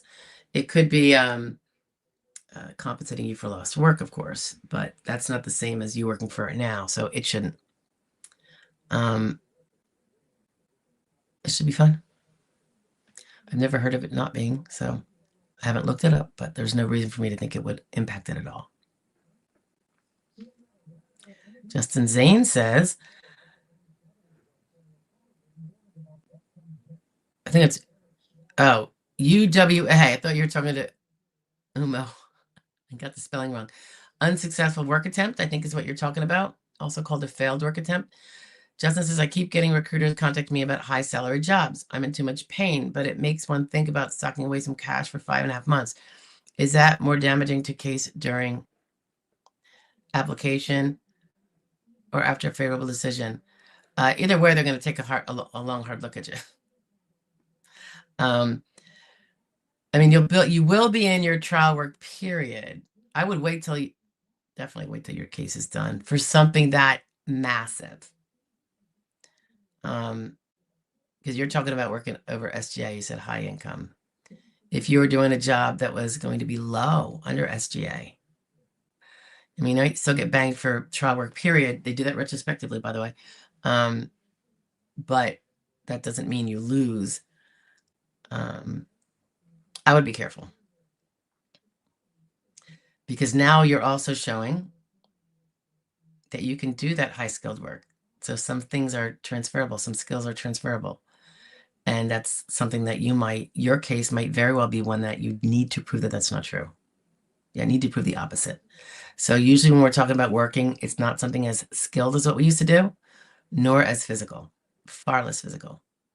I mean, what you're talking about recruiting is probably pretty sedentary, but it's skilled. It's fast thinking, it's smooth talking, it's a lot of things. I used to do it for lawyers very briefly. It was when I was leaving firm life to go hang my own shingle like 30 years ago or whatever it was. 25, something like that. Gary says, how are auxiliary benefits calculated? 50% of PIA or 50% of RIB? Gosh. So you're talking about if someone is retired. It should be his PIA. His PIA. I don't think his taking early retirement. I would double check this though. It's been, I mean, like I said, I used to do articles in this town. And I'm like, how was that rule? I do not think his taking of early retirement, which affects his benefit quite a bit, like 30, 35%. affects the PIA, because the PIA is what will it be if I'm at full retirement age. So I believe it's 50% PIA, but we should get that confirmed if that's something you want to know. I think it'll be 50% of the full PIA. And of course, it's a family maximum too, so don't forget that. You know what that's about, right, Gary? If you have multiple kids trying to take, they're not all going to get 50%. Depending on how many there are. Sometimes two can. Depends on if a higher income earner tends to have a higher family max than a higher percentage, like up to like 180% or something. Kate Wood's in the house. Hi, Kate Wood. Hi, thank you so much for all the support, to level the help. Oh, you bet. Can you please describe, once you are approved, what to expect on getting monthly benefits? I'm not sure what the question is exactly. I mean, it's probably going to be direct deposited, and you can spend it how you want it. So I'm not sure what the question is. Can you be more specific?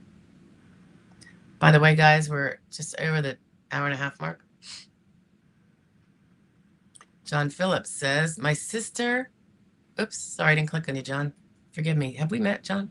My sister-in-law works in SSDI law and said she has a case interesting enough, could maybe worth making a video on. Do you have an email she could email you on something like that? Would she like to do it with me? Like a joint video? People are so shy. I'm like, come on, guys. Let's do it. I can get Shannon in here and Jonathan. Everybody else is just shy, I guess. But yeah, the email, tell her to email. She could just do contact@joydisability.com and we will get it. Yeah, that would be cool. Yeah. And she should jump into this fun things of Q&As and videos, and you meet so many great people. You really do. And it gives you, excuses. Like you saw Lee's Choice here. I'm like, I haven't researched that in a while. Let me go look that. Because again, it's for the stuff that we don't represent people on that stuff, We do the medical. Umo says, I sent you a professional rebuttal letter for those CEs. Oh, already? No, you don't have to send me the professional part. That's what I'll do. I just need to know your facts. That's why I said, list them out. You're so funny. But yeah, your list is good. Justin Zane says, if a claimant goes all the way to ALJ and is denied, is that game over without going to appeals council? Then just SOL? I think you mean chit out of luck until FRA with, not necessarily, Justin. What is the person's DLI? So let's say you get denied at ALJ and you decide not to do appeals council. You could reapply again if you have a DLI that is at some date after the ALJ denial. All right. If you go to the appeals council, you can then also file anew. You can also take the denied one and go to federal district court, either pro se representing yourself, or you find a lawyer that does that kind of work. All right. So it's all about that DLI. And you've been in here, Justin, probably enough to know that I'm always telling people, if you can work a little bit, just to keep the credits coming. If they're getting close to their DLI, check what your DLI is. It could be a few years out, which is good. But, if you do lose the next case down, you might want to think about, because as long as you have a DLI, you can keep filing and filing and filing. All right. And the problem, Justin, and this is really important, I've said this before, guys, if you just decide, okay, well, I lost my case, but I know I can't work, so I'm not going to work, or I'm going to be working like, a pittance, because I really can't do better than that because I'm in so much pain. If you don't go back to work and make what you were making before, your FRA, Social Security, actually, and your early retirement is going to crumble for most of us. Maybe not people like my age, because they only got a couple years left of before 62, but for people who are 50 or less, and 55 still, even depending on what your work history is, you are now potentially putting in 7 years of zero value monthly income, right? 55 to 62, 7 years. And that's going to really weigh down your average monthly income for your top 35 years, probably. Because remember, your estimate was relying on the fact, and it expressly states so in the small print on your estimate that you download. It specifically says this is assuming that you continue to make the money you are making each year until 62. Not that you went on, stopped working and made zero. That number up there is with the assumption that you keep working to 62. It's your 62-year-old age retirement. And the one that's 67 is, the one at 67, I think, is still, I have to double check. I think it's still the presumption that you work to 62. So even if you stop at 62, I think your 67 will still be like that. And of course, get COLA adjustments and stuff. It doesn't assume you keep working to 67. Don't hold me to it, but I think so, because I don't remember seeing that in the small print. So not winning and not going back to work in a normal fashion, you are now, not only are you not getting SSD, you're potentially decimating your retirement. That one that you were going to rely on that you thought was going to be 3,000 could now be 1,000, however the math works out. Hey, Virginia Gomez is in the house. Hey, Virginia. Good morning. Good morning, chica. Good morning. If I myself put on an app on the offset, I put 2013. I think you mean the onset, right? I have proof of medical lupus, been ill since. How far will SSI? SSI won't go back before the date you applied. If you're referring to SSD, they'll go back to whenever you said, so long as there's no intervening finding of not disabled because you already had a case. So yeah, I mean, you could say you were disabled since 2013. Obviously, you're saying I have been unable to work full-time or SGA since that time. So those two things will have to be true. There can be no SGA work in that time frame as well. Or else that will be, you were not disabled when you're doing SGA, therefore there is no continuity. Sometimes we look at that, we're like, you're not gonna be able to, it's not gonna work for 2013. You had that 1 year that you went back and you earned, it was crappy, but it was over SGA. Sometimes we'll be like, all right, let's do it the day after you stop that job.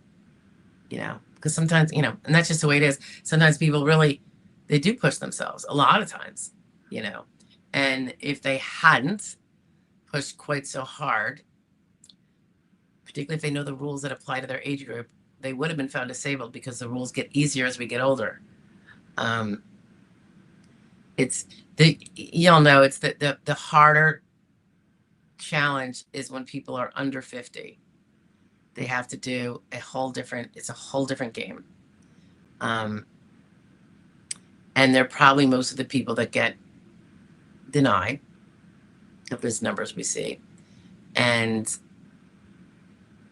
I think because they just don't realize what they have to disprove. And yes, that job over 3 states away that exists in substantial numbers that you could do, yeah, that's going to stop you from winning, right?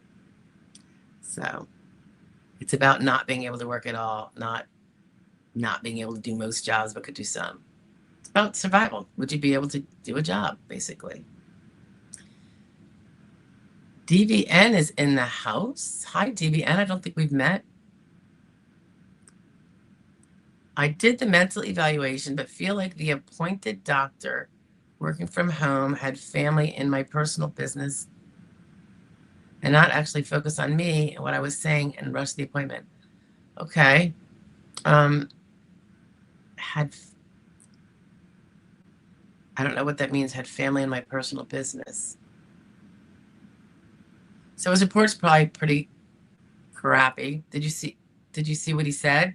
Were you able to get your hands on it? You might want to look at it. It's going to be hard to prove that he wasn't focused on you, probably. But when you read it, if he says he asked certain questions and he didn't, that's like that means he's using a canned letter and just whatever the default answers say. Hakasad says, as a pro se claimant, what's the best way to submit a pre-hearing brief? Before the hearing. Sometimes we do post-hearing briefs too. There's no real category. Yeah, there is actually. When we go into the electronic file, representative brief, I think it's called. You obviously are your own representative, so, but you don't have access to that, I don't think. I would probably put it under third-party statements, maybe, or do they have something where you can send in correspondence?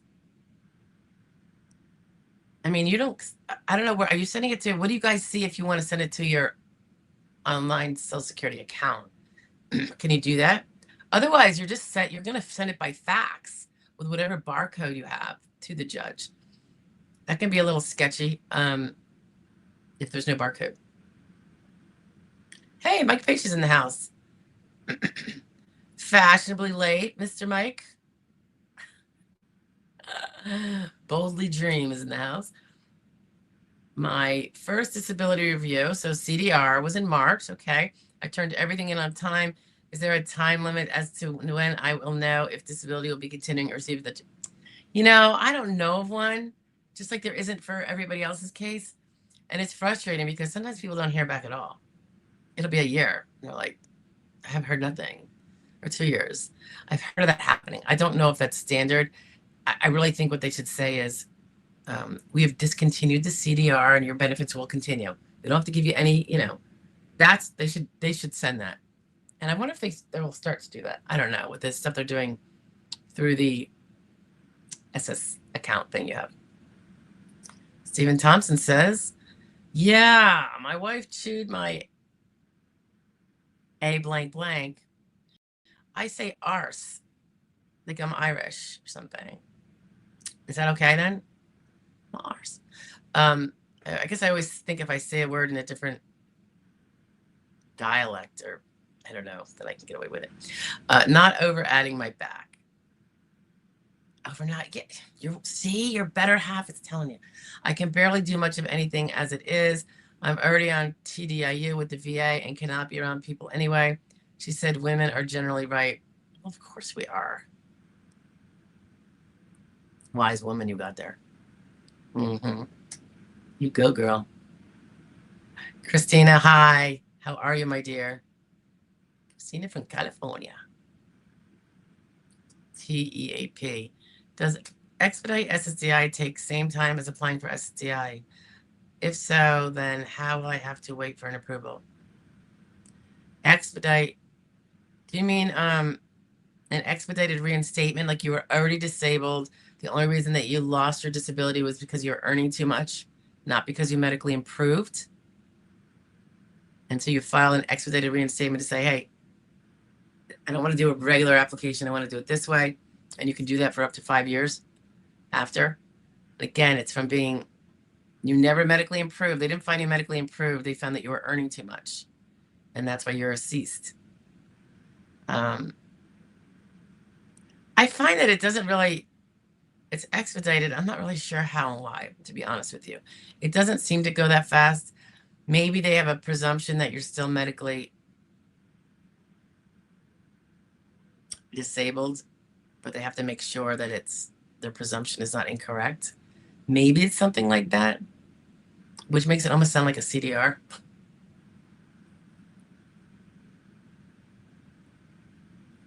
Christina is my rock star. She says, please don't forget to like, share, comment, and subscribe. I agree. I should agree, and that's what you're all supposed to be doing. Yeah. Oh, Furry's talking to Steve. I don't want to get involved in that.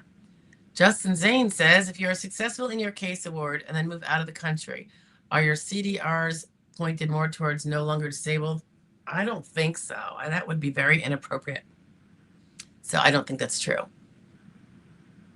Yeah. But, you know, you still have to make sure you have the goods wherever you move to. Always make sure the country you move to, you can get payments out, at. And keep up with your treatment. And sometimes you might even want to get those records translated, maybe. Someone's going to have to translate them.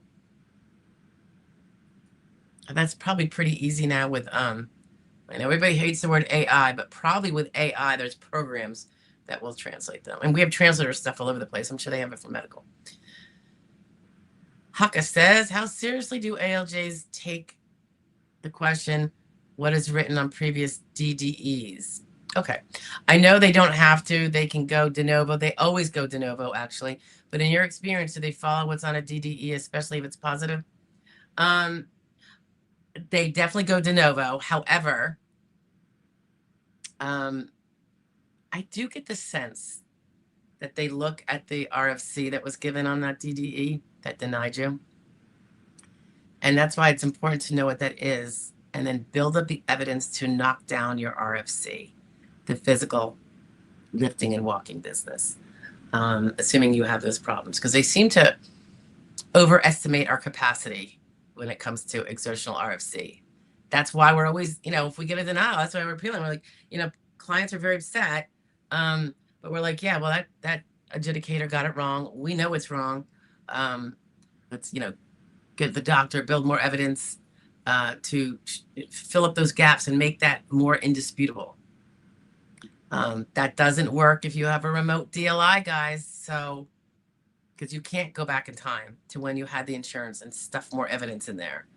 So this is why I'm always kind of harping on you guys to try to keep that DLI ahead of you. You don't have to worry about if you have a 5-year window ahead of you because you've looked up your DLI and that's what it is. Great. You don't necessarily have to get a job when you first apply in year 1. But when you're down to, I don't know, a year and a half left, it's getting pretty tenuous. So I just hate to see that happen.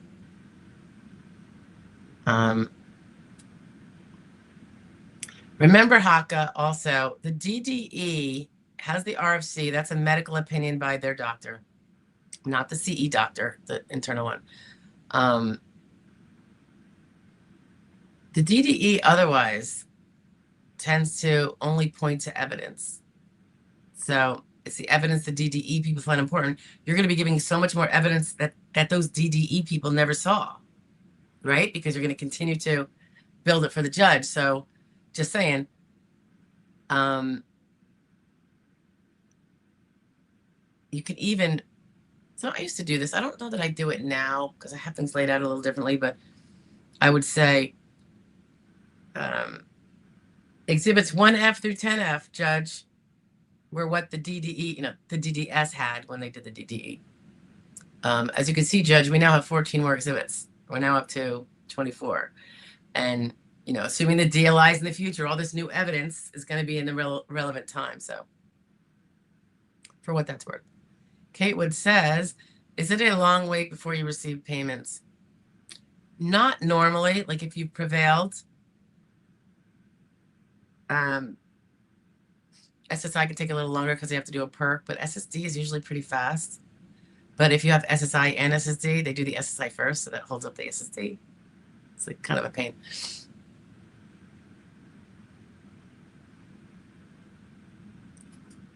No, I don't find it to take very long. Usually within a month, probably. Not to say there aren't exceptions. All the time. Gregory Adams is in the house. Hi, Gregory. Hello, almost 59. Me too. We were probably womb mates in different wombs way back when. Diagnosed, I know I'm such a nerd with that joke, right, guys? Diagnosed with epilepsy 16 months ago, got denied too. Epilepsy is a hard one to win on. And waiting for an ALJ. In South Florida, working with an attorney, got doctor note last month, and that should help. Thanks. Yeah. Epilepsy is a tough one because you really have to prove how frequently it is. And it's with treatment that it's still frequently. Once it's under control, If that's the only thing you're riding on, and I hope it's not, Gregory, you're 59. There better be other things wrong with you. No offense, but those things will help you. All that old age generation is the bomb. Embrace it and use it.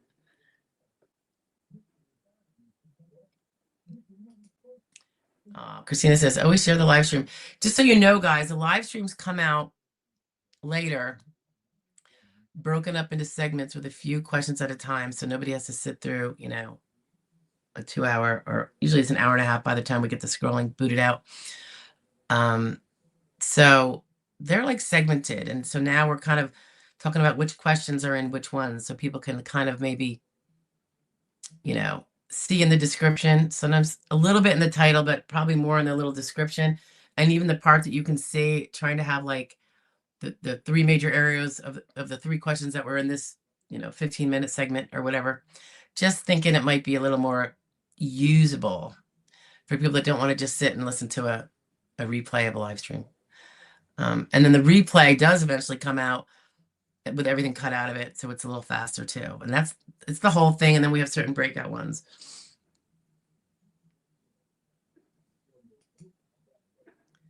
Umo says, okay, polite rebuttal. No, you don't need to write the letter. You just had to give me the facts. I'll write the letter. Capish? You're so funny. My past DDs found severity serious for 2 of my impairments, but did not go beyond step 2. Well, are there MDIs, and are they severe? No, he starts from the beginning. He's going to look at step 1. Are you working SGA? Step 2, do you have a serious MDI? Step 3, do you have at least one severe MDI? Did I say that backwards? Do you have MDIs, true diagnoses? Are any of them severe? And then moves on to, and do they meet a listing? And if they don't, then you move on to step 3. So what do you mean they found, when you say the DD, you talking about the DDE, the adjudicator, and the final DD, disability determination explanation, DDE? I'm not sure what you're saying here. They went beyond step 2, or else they found you met a listing at step 2 and you were done. You follow? I mean, but ALJ will start from the beginning. Is he doing SGA? Does he have a medical insurance? Those are the kind of easy questions in the front. You just maybe didn't see it in the DD because you didn't know what words would mean the same thing, maybe. LaRocha's in the house. Hey, Stephanie and everyone in our group, thank you for your expertise. All things Social Security. You're the bomb. Oh, you're very sweet. Thank you, LaRocha. Are you late to the game today, my dear? Dio's in the house. I filed federal district court. SSA just sent me a letter stating they inadvertently did not add my additional evidence. You want to, oh, do you have a separate case, Dio? Or are they telling the district court they'll take your case back and let you have another hearing? Like they're conceding to a remand and then you get another hearing? That's pretty cool. Right? I don't know what that, I mean, that's what I'm thinking you're saying. Gregory Petty says, is it better and faster to fill out the short form disability update report online? I just did one with somebody actually in a consult, as opposed to mailing it in. I would think so, yes. Plus, how soon will they review it? And I would take screenshots. I wasn't sure at the end. I mean, I was submitting it for her with her on the phone during, and I wasn't sure if I'm like, are they going to give her a receipt of all her answers? I wasn't sure, so I was like screenshotting just to be super safe. And I don't know that there was a receipt, with the answers like there is when you do an application online. Not sure, but we did print it. We did print the thing that says you've submitted it. So like keep copies so you have proof. Because otherwise it's that you didn't respond and then you lose your CDR. So I think the online is good. I think it's a little easier, actually. How soon will they review it? That I don't know. I would like to think if they sent it out, that you are in someone's list already. You're not, because that information is going to get stale. They want your most 3 recent doctor visits. That's going to get stale if they wait 6 months. So I think they'd probably look at it pretty timely. Haka says, fortunately or unfortunately, my case is a retro case and pretty much relies. I'm sorry, Haka. You know, you could change that if it flies south or sideways. If you can get a new DLI by putting in a little bit of part-time easy gig or self-employed W-2, accommodated work, go through one of the disability agencies that help disabled people get jobs, very part-time jobs under SGA. It won't matter if you prevail, though. It's only to protect you so you can continue on if you don't prevail. Neutralize. I don't think I see the following answer. All right. Umo says, we are probably coming down to the end, guys. It's been 2 hours on the dot. It is 3 p.m. Umo says, has there ever been a case that has gone to an ALJ on the second time applying, and that ALJ ever override an old ALJ denial from previous application? Is that possible? It is very remotely possible. It's never happened in my experience, but I know it's remotely possible under some very, very stringent conditions found by the new judge. So I would never, ever hang my hat on that. Never. Because the whole point is finality of a judge's decision when someone doesn't appeal it further. So now if it was a non-ALJ denial that you never took further, then the first ALJ on the case can feasibly reopen that one and then get you back to your old application. But that's far more, I wouldn't say it happens all the time, but it's definitely not rare. And Umo says, will that second ALJ ever look at the first? Yeah. I'm looking at some files right now that they have the old ALJ case that the person had in the file. I don't know why that is, but I think because if you're saying that you were disabled the day after that old ALJ's denial, because you think you were disabled the whole time, but this is a technical date they're going to apply to you the day after the old ALJ denial date, I suppose it's understandable. They want to see, well, what did up until Monday, the judge found this. This is carved in stone. It's part of the case. It's res judicata, blah, blah. He says he's disabled this day. Usually they're going to be like, there better be some really big info. Like, he must have gotten hit by a truck this day, you know? You still use that technical date, but sometimes they're not going to find you disabled. If they're going to find you disabled, it won't be till something after, because you didn't even go to a doctor for 8 weeks or something. Maybe when you get your next diagnostic that shows something worse. You follow what I'm saying? I got to stop saying that. You follow what I'm saying? I keep saying that. I don't know why it's coming out of my mouth. I've got to switch it up. It's like robotic. Yikes. Umo says, does the second time one applies and goes to ALJ is the first time ALJ denial ever looked at by second ALJ? Yeah, that's what you asked. And I said, yeah, probably, because it's in the file. It's I shouldn't say it's always in the file, but I often see it in the file, in the A section, for future reference. Gregory says, me again. The doctor did say in the letter, I have mood issues, PTSD, depression, anxiety, and memory loss. I'm almost 59. Okay. Are you get those physical things down? Because it's very hard to win on mental alone, those things, if you don't have any physical problems. So you're going to try to win under a grid, Gregory. You must.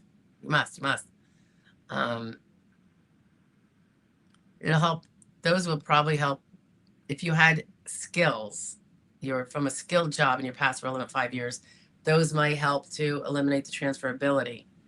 But if you don't have physical, those grid rules of what I was just talking about, transferability, don't apply. You have to have physical problems to have the grids apply to. It's all about physical. The mental can also be the one question, but you can do the grids without mental. You can't do the grids without physical. Uh-oh. Can you guys, my screen just went blank. You know, I'm in a place where, I don't know, this cable, but I don't know. Mimo says, thank you for all your help, Stephanie. My pleasure, pal. Barbara says, you're the best attorney. Oh, you're very sweet. Appreciate you more than you'll ever know. Oh, thank you. You guys really are. Can I tell you, I think you've heard me say this. Wednesdays are my favorite day of the week. I get my good feeling vibes on. Everything else is like plow through and work and all that stuff. So, including weekends. So Wednesdays are the most fun. You get to really hang out and talk to people and help in a different way. And I really, really, really enjoy it. When and if I get some income from all this, I'm sending dollars for you and the hubby to have an easy to digest dinner. I'll be finding out what things I can work back in. Craziness. Yeah, you know, they say after you get your gallbladder out, you got to really be so crazy about the fats. I didn't have to worry about it. I'm thinking now I was wrong. Oh, well. I'm on it now. I'm on it now. And I'm seeing so much positivity that can come out of it anyway. It'll be easier to lose weight. It'll be probably having more energy. Not that I lack energy, as you know, but I always want to have more. Yeah. So Umo says, good to know. Oops. Good to know. It is in the file. If you're talking about the ALJ, I have a feeling it is, but I'm not sure. But either way, I mean, they don't put it in there for a good reason. You know, it did deny, you know, if you had a previous ALJ decision, it did deny you. Danny says, SOJ, I feel like I got hit by a truck with this cast on my wrist arm next 3 to 4 months, but it's good for us. The case-wise, you got a Kmart screen. You got a Kmart screen going on. I have a Kmart screen going on? What does that mean? Kmart? Kmart went bankrupt, didn't it? We had one in my town where I live now, and it's gone. Turned into a giant grocery store. Kmart screen. What is a Kmart screen? What does that mean? Danny O. Gregory Adams says, I was the one with epilepsy, did all labor jobs, high school. Oh, I see what you're saying. So the epilepsy, though, is not so much the exertional. Well, it kind of is, but it's read the listing, Gregory. There's a listing for that. And look at how epilepsy is tough unless they are uncontrolled. Because if it's controlled, then it's not limiting you, right? You just got to take your meds.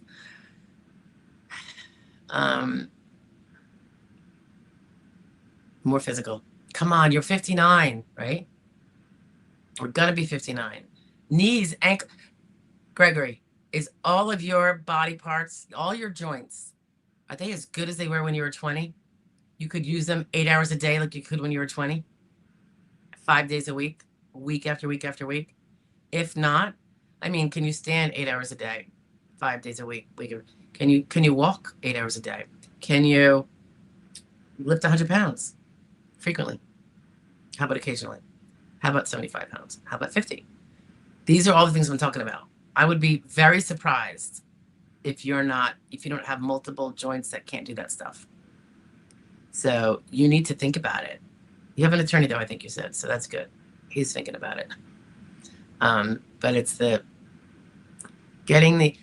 epilepsy, I don't know. You would think that's got a little bit of, a person with epilepsy, if they're strong, they can lift 100 pounds. So then the question is, that doesn't necessarily make you have an RFC less than medium, which is what you need, Gregory. You need to have an RFC that does not allow you to do medium or heavy work at 58 to grid. Now, you don't need to grid if your epilepsy listing out. That's why I said, look at those listings. Then you don't even have to get an RFC. Get the listings, if your neurologist, whoever handles your epilepsy, it's established that you're still having 2 a week, you need to check it out. You need to get very specific. Oh, what's funny? Oh, Danny said your screen wasn't working. It went a little black. I think it's not really the internet connection sometimes. But this is not a Kmart screen. I will tell you, this is a MacBook Pro, a couple months old. I still have my old one. And this one costs 3 times as much as my other one because of how much RAM and space I put on it. Because I don't want to have anything getting in my way of doing what I need to do. So I really went, every year as you're, my husband told me a long time ago, if you don't invest in your business, you expect what you get. So you got to put money. So we've always kind of done that. And this was my next thing because even softwares take up more space, more RAM. So you got to kick it up. And they charge you out the yin yang. They charge you so much more for that than they do for the computer. I don't really get it, but it seems so esoterical. RAM. What's the other thing? Gigabyte. I don't know. Like all those things.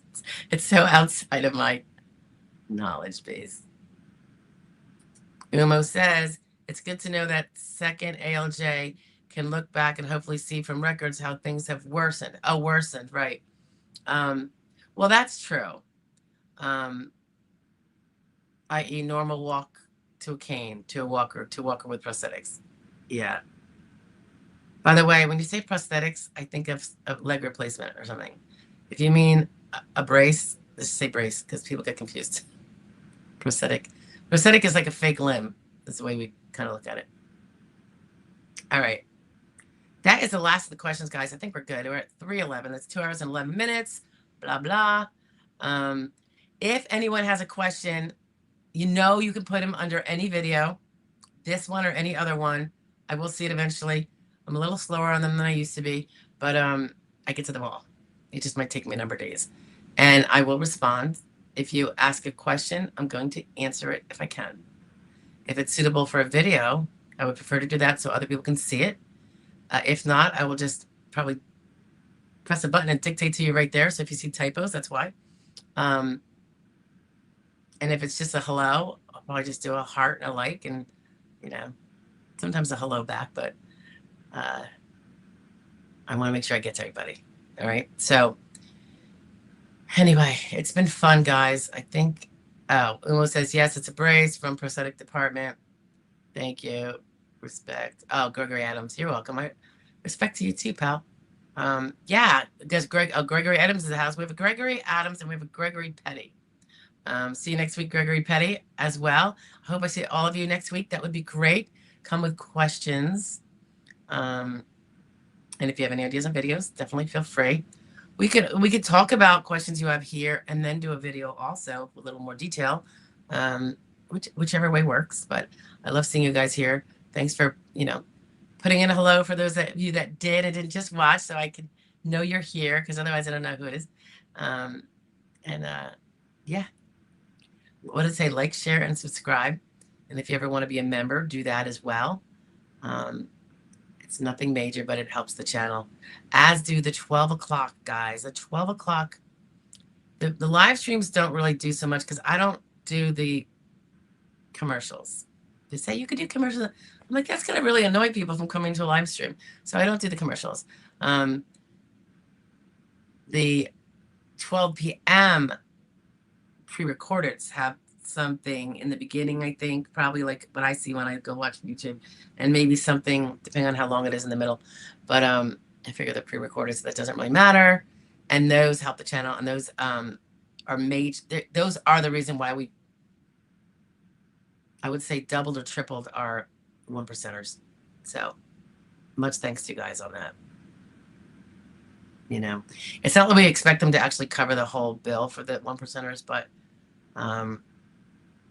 it helps take the sting out and makes it easier to take more of them. So, and I don't know if we can get some of our colleagues to take some too, it would be great, but I know some people can't afford to do that. So anyway, I will talk to you guys later. Thank you much and have a great rest of your week and a great weekend, and stay as healthy as you can. God bless, be well, and don't let the people stress you out there. Okay? It's really good to see you. I'll talk to you guys later.